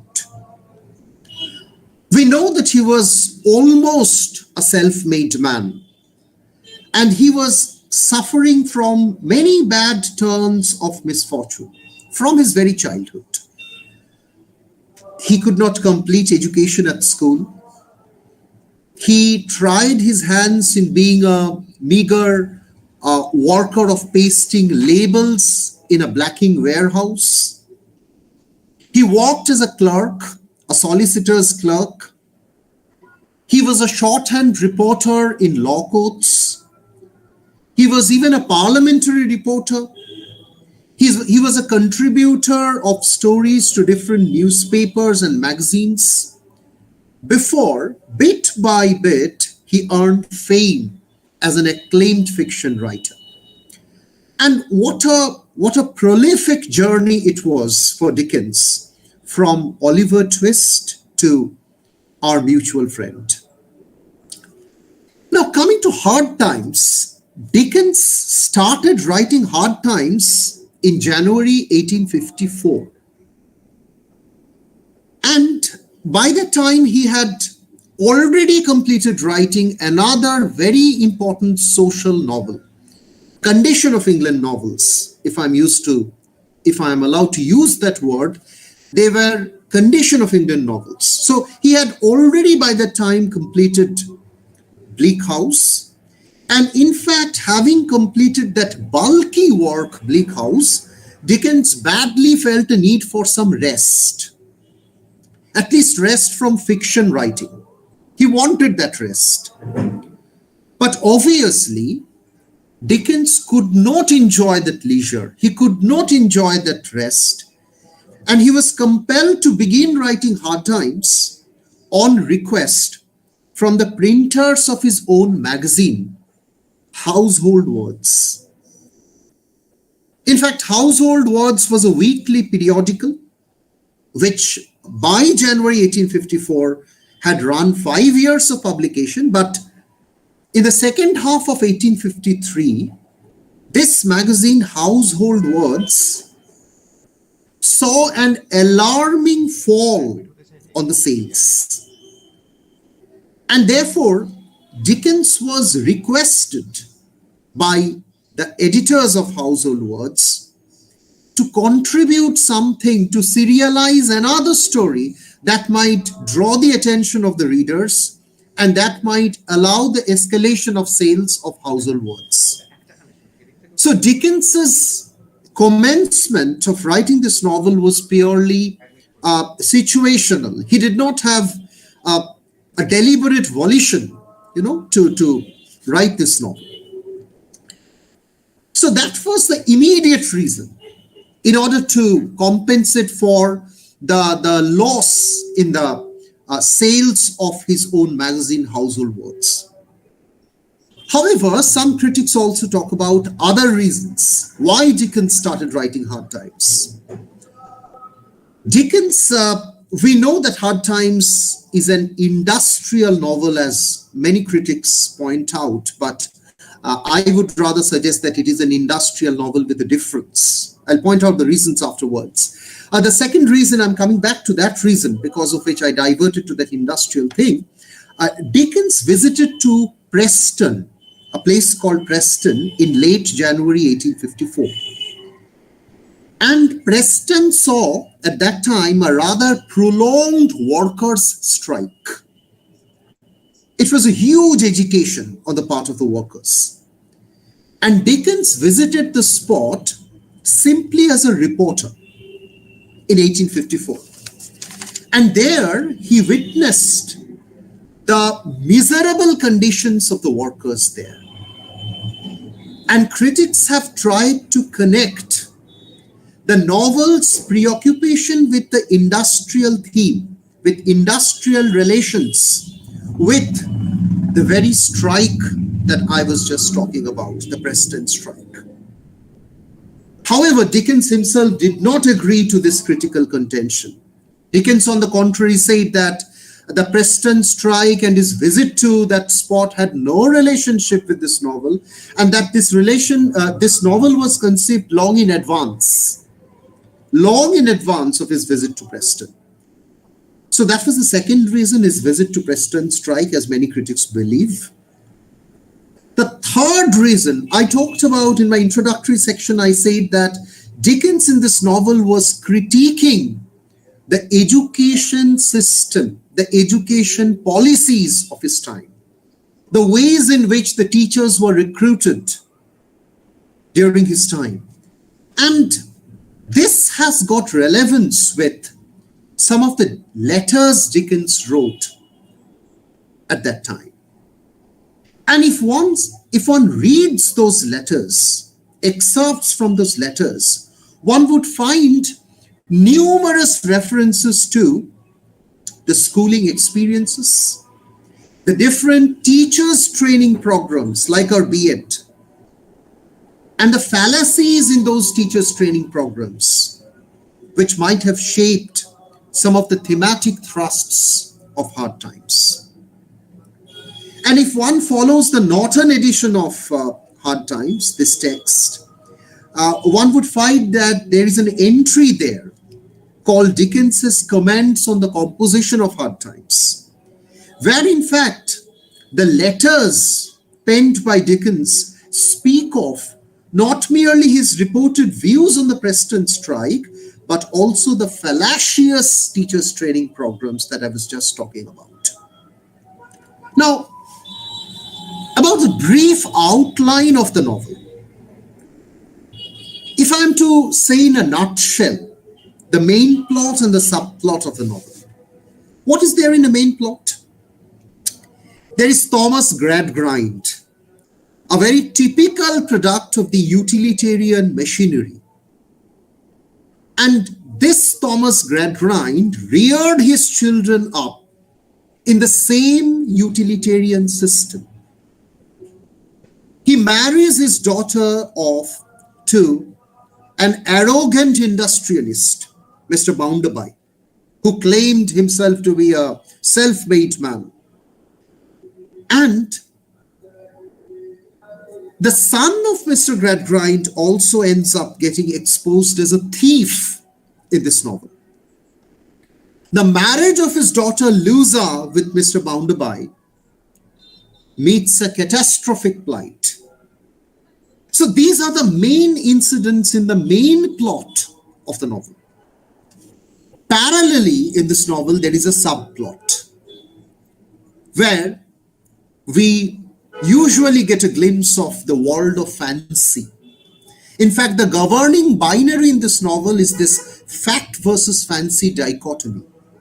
So there is another world in this novel, which is the world of fancy, epitomized by the circus, the people belonging to this world, to that domain. And in this subplot, you also find the mention of the industrial workers, particularly a very important character whose name is Stephen Blackpool, an ordinary factory worker, an honest factory worker who gets crushed in several ways. What are the several ways in which he gets crushed in this novel?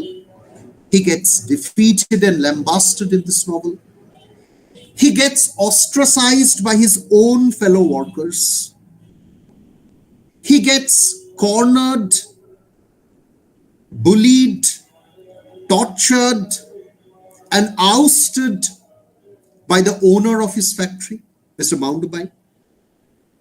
He gets tortured by his own drunkard wife, and he emerges out as the most pathetic figure in this novel, evoking the pity of the readers.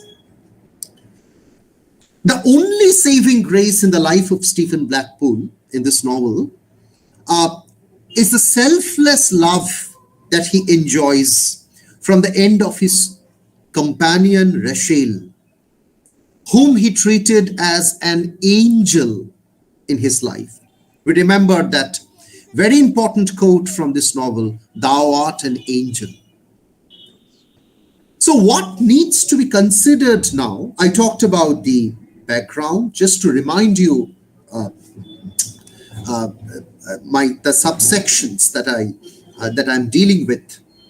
I talked about the background. I talked about the main plot and the subplot, and what needs to be considered now is to what extent this Dickensian narrative hinges on the dystopic strain. And for that, we have to consider some of the very distinctive domains of the text. First, I tried to say that the text critiques a philosophical system called utilitarianism. It very effectively critiques the utilitarian system and the utilitarian machinery in this novel. How does Dickens critique? When I am talking about utilitarianism, I have to address the idea of Jeremy Bentham, who was very much interested, who was very much associated with this idea. And the root word, of course, is utility.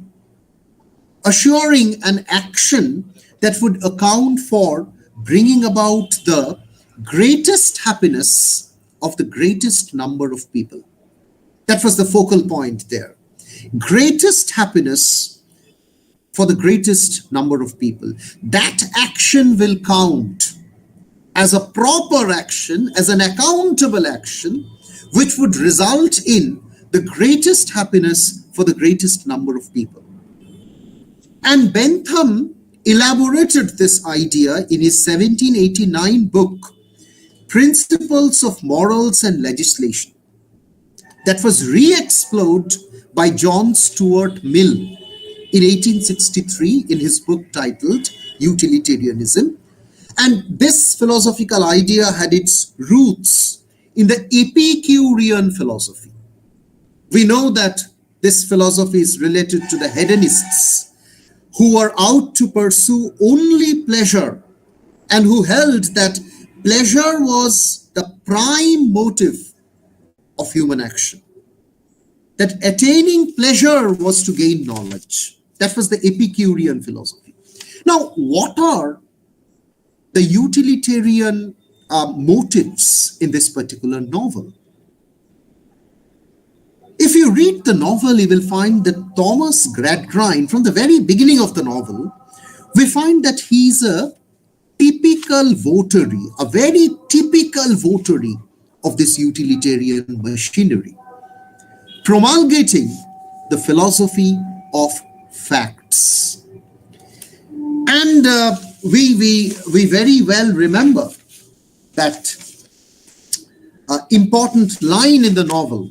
Important line the novel begins with, facts, fact, fact. Now what I want is facts. And you know, Gradgrind is the owner of a school. And in that school, he tries to create model utilitarian students. For example, a very model student of that school is a character called Bidzar. We remember that when Bidzar was asked the definition of a horse, very simply he was asked, Bidzar, can you define a horse? We know there is another character called Sissy Jew who failed to define a horse, maintaining the utilitarian standards. Bidzar could define a horse. How did he define the horse? You remember that definition: quadruped, graminivorous, 40 teeth, namely 24, grinders, 4 eye teeth, 12 incisive, sheds coat in the spring, in marshy country, sheds hooves too, hooves hard, requires to be shod with iron, age known by marks in mouth. Bidzar memorized, Bidzar had in his memory the entire definition, and without leaving a single syllable, he uttered it verbatim. So Bidzar, therefore, is a model student of this Gradgrind machine, focusing on figures, facts, arithmetics, statistics, and ideas which do not have any emotive base. Therefore, when we look at the novel, when we listen to this bookish definition of the horse, we find that this definition might not satisfy the reader, but this definition wonderfully satisfies the teacher present there. We know that in the exact polar opposite of Bidzar is Sissy Jew. Sissy is a foil to this character called Bidzar. I told you already that she was incapable of defining a horse. She does not subscribe to that kind of education that relies on numbers, on statistics, on calculations. And no wonder that Sissy is addressed by the officer there as girl number 20. As if she gets objectified, she gets commodified, she becomes more of a number, a digit. than a human entity. There is more to this fact-based theme in this novel. Gradgrind names his own house Stone Lodge. He names his own children, somebody as Adam Smith, somebody as Malthus. Everything is stony about his house, calculated, compartmentalized. One remembers that there are special cabinets in this house, in Stone Lodge. A cabinet for mineralogy, a cabinet for metallurgy, etc., etc. There are arithmetical cabinets, there are scientific cabinets in the house. And the exactly different world, I hinted at that world, is the world of the circus. In fact, there is a chapter in the novel called Loophole. And this loophole is used as that hole through which the people, particularly Tom and Luza, belonging to this world of facts, peep through in order to have a glimpse of that world of fancy. So that loophole, and through that loophole, the world of fancy, the circus world, it exists as an antidote to Gradgrind's world. It is a world run by fancy, entertainment, fun, frolic, but there is love in that world, there is affection in that world, there is fellow feeling in that world, there is kindness in that world, there is nothing mechanical in that world. So what is this loophole all about? Is it only a literal loophole through which Tom and Luza were trying to have a glimpse of the world of fancy? Probably no. It was more a metaphorical loophole. And Dickens was out to underline the idea that the very fallacious Gradgrindian utilitarian system that would rely on dry facts, information, statistics, figures, calculations. There is a serious loophole in that world. That world is to be questioned, and Dickens very effectively questions that world in Hard Times. We know that this utilitarian system gets brutally lambasted by Dickens. We meet a character called Mrs. Gradgrind, Mr. Gradgrind's wife, Tom's mother, Luza's mother, who, while she was on her deathbed, informs Luza that your father has taught you a lot of ologies. He has made you acquainted with numerous diverse disciplines. He has impregnated you with facts, gallons and gallons of facts. But there is some ology which he missed to teach you. Mrs. Gradgrind hinted at that thing.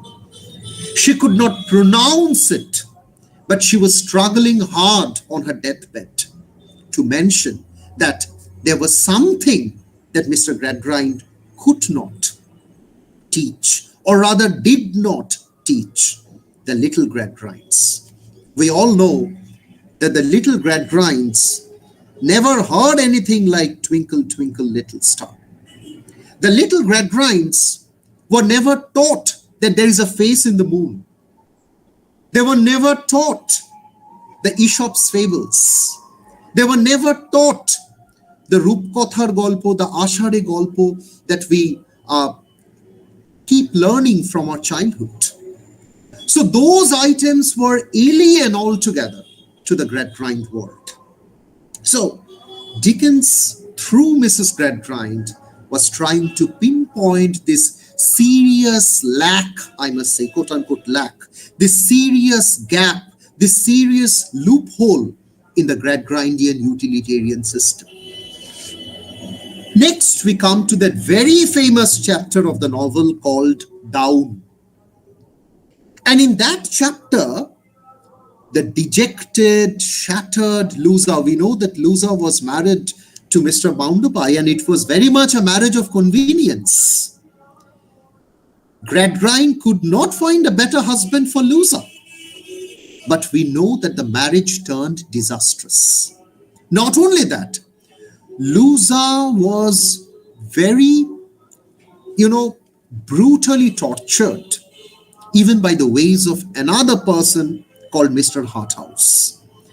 And the dejected loser gets back to her father, interrogates her, asks her a number of questions, a series of questions. And that chapter is very interestingly titled Down, where through loser, Dickens questions the utility of utilitarian system, the utility of this fact-based system. What does loser say there? I do not know, I'm quoting from the text, I do not know that I'm sorry. I do not know that I'm ashamed. I do not know that I'm degraded in my own esteem. All that I know is your philosophy and your teaching will not save me. I repeat, loser says, all that I know is, she's making this statement to Mr. Gradgrind. All that I know is your philosophy, your teaching will not save me. Now, Father, you have brought me to this. You are the reason behind this plight. Save me by some other means. It's a very, very important thing. Save me by some other means. So, loser understands that the education of the head is insufficient to solve the crisis, to solve the different problems of her life. Loser understands how punctiliously Gradgrind deprived her and all the other little Gradgrinds also at that point of time of the education of the heart. So the central binary in this novel is the fact versus fancy binary, the head versus heart binary. So through loser also, I told you that the chapter is very interestingly titled Down, and loser gets grounded. Loser falls unconscious on the ground.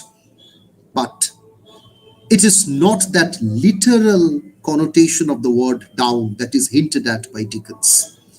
Dickens tries to mention very subtly that what lies down, what gets floored and grounded, is this fallacious utilitarian system of Mr. Gradgrind. That's the second thing. The sternest rebuff, the third thing, how Dickens is critiquing this utilitarian system through his characters and through the different incidents of the novel. The third thing is the sternest rebuff that Gradgrind receives from his quote-unquote model student of his model school, Bidzar. You know, when Bidzar caught hold of Tom, at that time, Mr. Gradgrind was helpless. And Mr. Gradgrind wanted Bidzar to help him out. We know that the chapter title there is philosophical. And in that chapter, Bidzar says, Gradgrind asks a question to Bidzar. Bidzar, do you have a heart? Like Gradgrind wanted to mean, don't you have a heart? Don't you have any emotions for me? Don't you have any gratitude? Don't you have any fellow feelings? Don't you have a heart? H-E-A-R-T, quote unquote. And Bidzar replied, I quote from the text, I don't deny that my schooling was cheap, but that comes right, sir.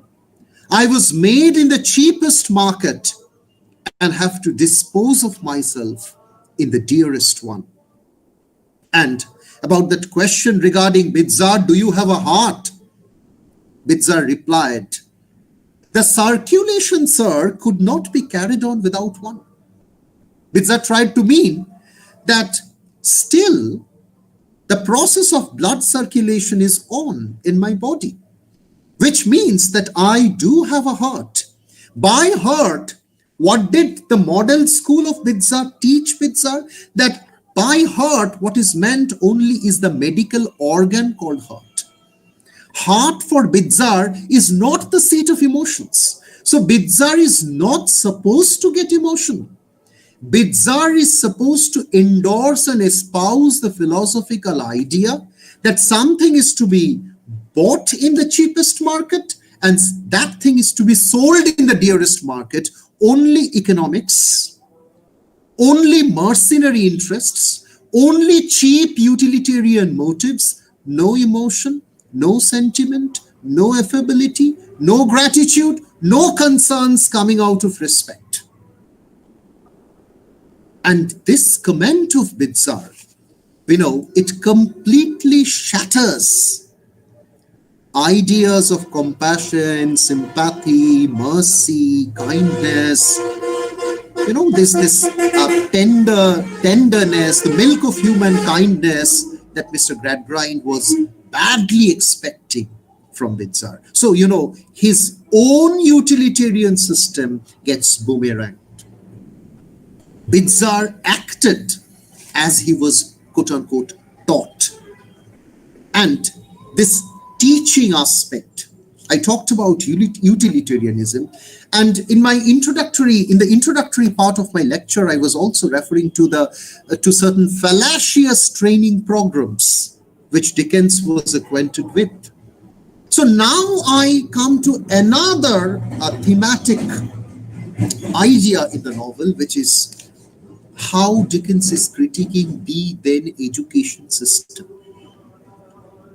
We know that very interesting and hilarious teacher in hard times called Mr. Chokumchild, simply because he chokes the innocence of the children.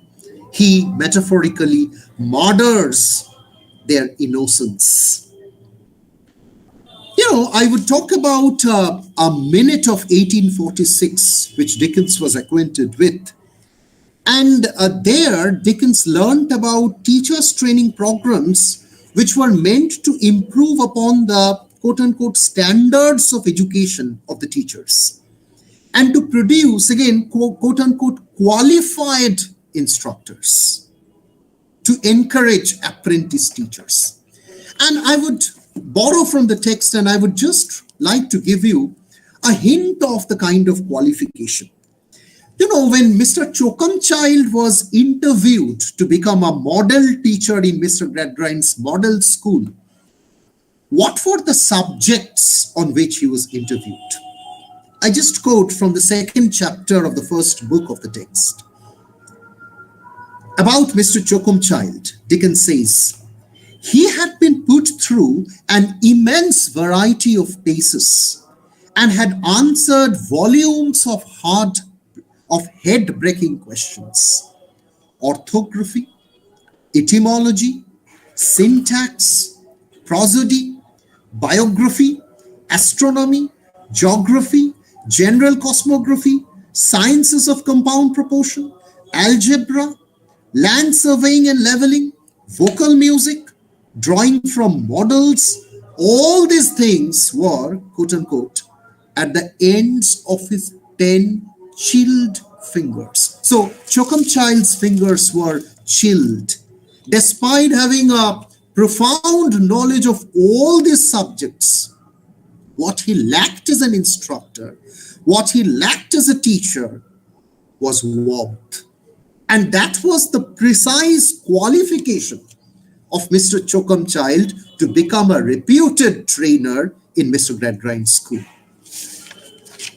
So little wonder that Chokumchilds would produce potential Bidzars and Chokumchilds would fail to produce a character like Sissy Jupe, who is given to tenderness, fellow feeling, love, compassion, kindness. She might be deficient in facts, but she has real wisdom in her nature. There is a chapter in the novel called Sissy's Progress. And if you read that chapter, you find that if we go by the standards of the Chokam Child School, Sissy has failed to progress. But if we go by the standards of humanity, yes, Sissy has progressed a lot as a human being. Chokam Child, true to the chapter title, Murdering the Innocents, he is a true murderer of the innocence of children, because in the name of education, he produces mechanical robots like Bidzar. He would train Bidzars there to buy things from the cheapest market and to sell them in the dearest one. What is inextricably associated with this particular issue of education is also the issue of industrialism that I was trying to talk about. Utilitarianism, education, and now how Dickens talks about the evils of industrialization in this novel. And let me be very categorical about the fact that Dickens himself denounced the label industrial novel. There were attempts, I told you previously, to connect Dickens's visit to Preston with the novel's preoccupation with the industrial relations, with the relationship of the masters with the workers. But there are certain textual areas where I feel Dickens was directly pinpointing the evils and the scars of industrialization. For instance, if we look at the description of Coketown in the novel, in the chapter entitled The Keynote, in that chapter, if one looks at the description of the Coketown, one finds that Coketown is almost a miniature projection of the entire industrial England, scarred and wounded by the evils of industrialization. How? It is a town of unnatural red and black that resembles, I'm quoting from the text, a painted face of a savage. Second, there is a reference to the tall chimneys from where interminable serpents of smoke emanated. And we know that serpents can obviously be associated with evil. Third, the monotonous workings of the steam engines, up and down, like the movement of an elephant head in its state of melancholy madness. One typical outcome of industrialization and mechanization is ennui, boredom, monotony. And that is pointed out in this novel. Fourth, the river in the novel that reddened and that smelled like a dye. The river there that awfully smelt like a dye. And the green landscape was compromised. I quote a comment by a critic called Olson in this context. Hard Times presents a natural world metamorphosed into an inferno by the forces of Bounderby and Gradgrind. And I must say that the non-existence of green in the Coketown hearths and countryside communicates that implicit nature of the denial. There is no harmony in Coketown. Only discordant notes are heard. And I remind you the title of my talk, Dickens, Dystopia and Discord. I would come to the discordant notes very shortly in the concluding part of my lecture. To continue this industrial theme, We find the workers in Coketown.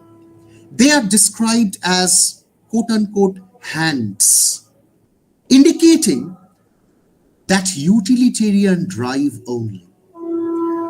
Because for the others, for the masters, the other parts of their physical entity do not matter. They are simply hands, because through their hands they can work in favor of the industry's profit. So other parts of their physical entity never mattered. So this reference to hands pinpoint the utter dehumanization and the reification of the workers in Coketown. In a long conversation with Bounderby, even Stephen Blackpool, that very honest worker about whom I was talking, Stephen emphasizes and underlines the typical boredom of Coketown, the sameness of Coketown, the tiring monotony in the lives of the workers. But the question is, was Dickens only critiquing the industrial relations in this novel? We have to remember that Dickens and Karl Marx were contemporaries, but Dickens's view was not a parochial political view. Marx's panacea towards social reformation is revolution. Dickens's remedy was evolution as human beings. And I must say in this context that if on the one hand Dickens was critiquing the brutal practices of the industrial masters, let us say through Bounderby and through Bounderby's policies and machinery, how he ill-treated Stephen Blackpool, etc., etc. Dickens was doing this, true, but Dickens was also critiquing another important thing that keeps happening at the site of the industries. What is it? Trade unionism that often hinges on hooliganism. And that gets conceptualized through another character, through the character of Slackbridge in this novel. Through Slackbridge, Dickens was trying to address the issue of the workers' solidarity in the novel. And Dickens tried to mention that if trade unionism crosses limits and becomes almost tantamount to radical hooliganism, then that hooliganism is also to be attacked and critiqued. Slackbridge in this novel cornered and ostracized Stephen Blackpool for not agreeing to show his spontaneous allegiance to that trade union body, the United Aggregate. Therefore, Dickens was not in favor of gross radicalism. If Dickens was critiquing the anarchy caused by the industrial masters, Dickens was also critiquing this hooliganism of the industrial workers. So Dickens's idea in this novel, Dickens's treatment of the industrial relationships is not a narrow one-dimensional treatment. It is not a treatment with a political agenda. It is not a Marxist treatment, if I'm allowed to use that expression, but it is rather a holistic, all-comprehensive treatment of the industrial relations. In fact, Dickens, I talked about discord, which I mentioned in the title of my lecture. What are the discordant notes heard in the novel? There is discord in the education sector. There is discord in the utilitarian system that kills relationships, that kills affection and spontaneity. There is a loophole in the way Chokum childs have been trained, and the way children like Sissy, who have wisdom of heart, their faculties are not paid attention to. But dear students, there are other discordant elements in this particular novel. How? What about the relation between Mr. Gradgrind and Mrs. Gradgrind? Mr. Gradgrind is the busy man of the world. Mrs. Gradgrind is cornered in the house. She's almost invalid. She's enfeebled by the crushing machinery. It is evident in her weak complaints to her daughter. What about Lusa and Bounderby? What about this marital relationship? It is a travesty of a husband-wife relationship. It is a loveless marriage. And the same spirit continued all throughout the novel. What about the relationship between Stephen Blackpool and his drunkard wife? All is not well also in the world of fancy. That relationship was also governed by money, pelf, money to drink, money to have objects, possessions. Everything was not fine with that world as well. Dickens takes care to note that also. What about the relationship between the father and daughter in the world of fact? Is it a harmonious relationship? We get a very interesting chapter titled there, Father and Daughter. Reads like a wonderful relationship between the father and daughter, just as Sons and Lovers by Lawrence. But the connective "and" used in that chapter title sounds ridiculous, because in that chapter entitled Father and Daughter, we come to note that there is no psychological bonding between them. There is a huge hiatus, gap between the father and daughter. And ultimately, Lusa comes to question the very basis of Gradgrindian philosophy. I told you in the chapter entitled Down. What about the relationship between Mr. Bounderby and Mrs. Sparsit? Not a harmonious one, again, because from the very beginning, from the very outset, it appears that Mrs. Sparsit wants to take a position of superiority, and she fails to do that. Mrs. Sparsit shows in front of Mr. Bounderby that she has got a huge respect for Mr. Bounderby, but she ridicules him at the back. What about the mother-son relationship? The relationship between Mr. Bounderby and Pegler, Mrs. Pegler? That is the height of pathos in this story, simply to hide the fact in front of others that the parents had taken due care of Mr. Bounderby.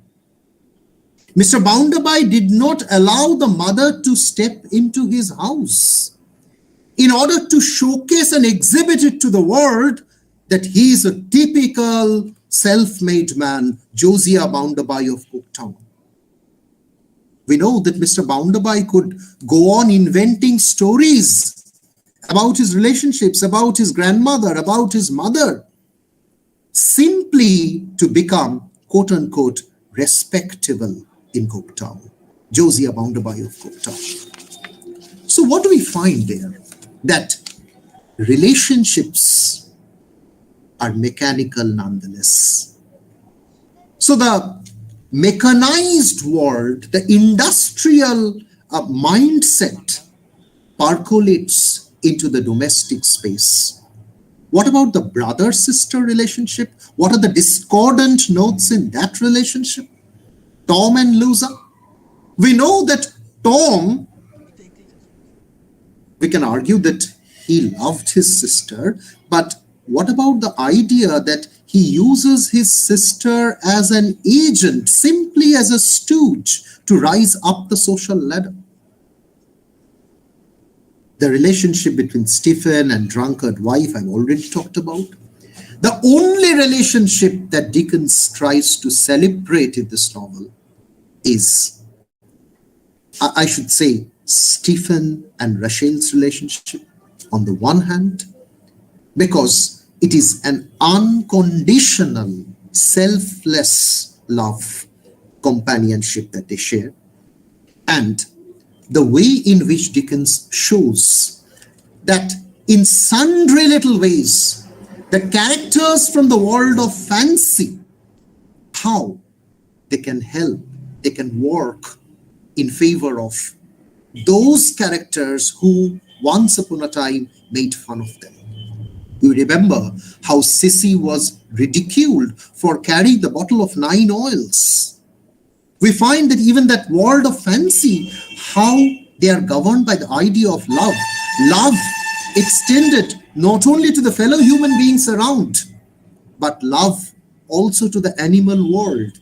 I'm not going into the details. There are multiple references and evidences in the text that would corroborate these views.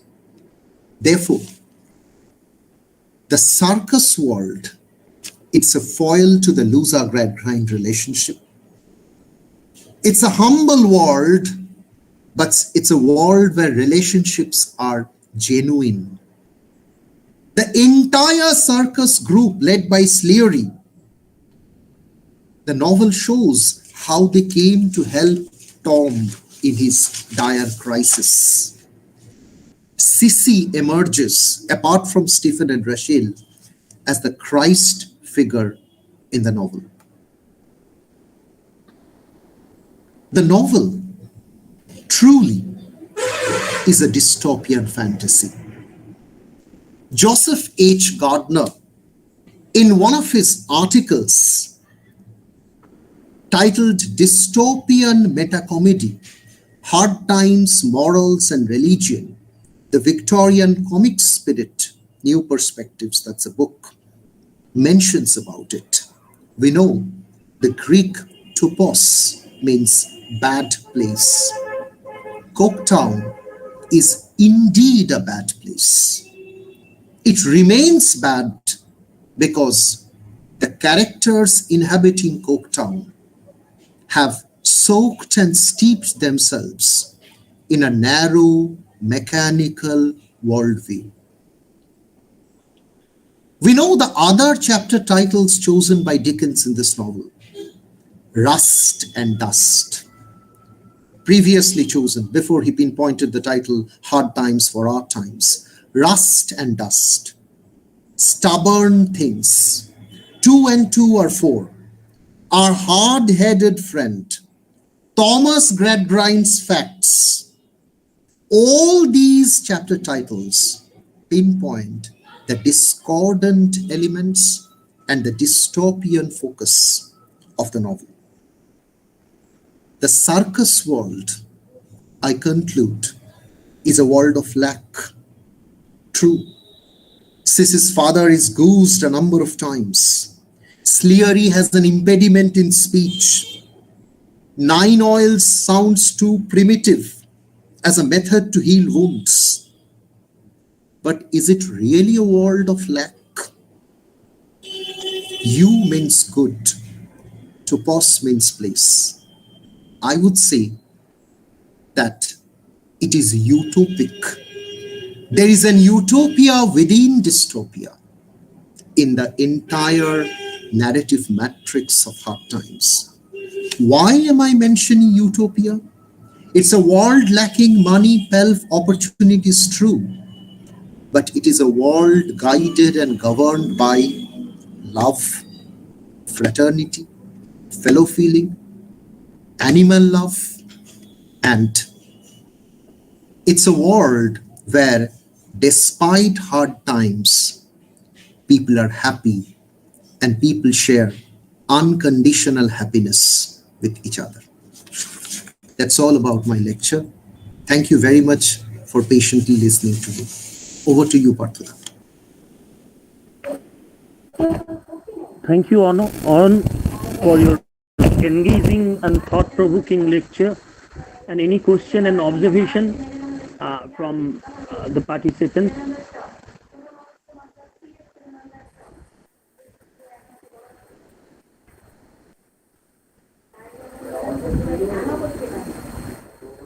Anybody?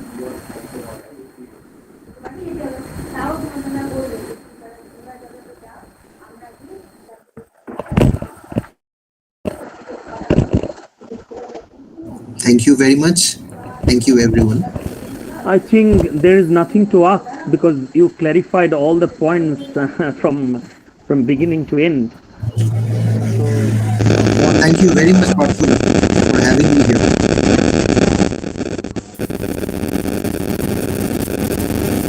Thank you all, Amrita, Hasnat. Thank you. It's a real treat that my ex-student Kaushik joining this lecture. Thank you, Parthuda, for giving this platform even to my former students. It's open to all actually. The learning platform open to all. So we are also happy to have so-called foreign listeners because listeners outside our 3 colleges. Right. So thank you very much, Dr. Wayan Mondal, for your. For you agreed to devote time, and I hope our students will be highly benefited from from the insights that you explore today. Thank you very much. Thank you so much.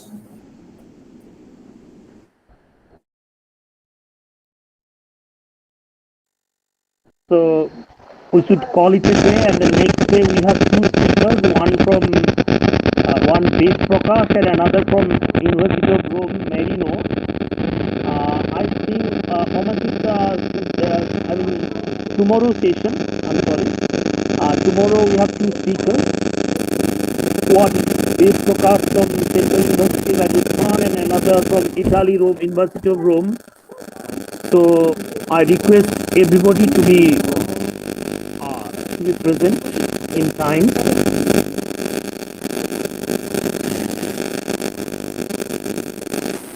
আমাকে শুনতে পাচ্ছ? Okay.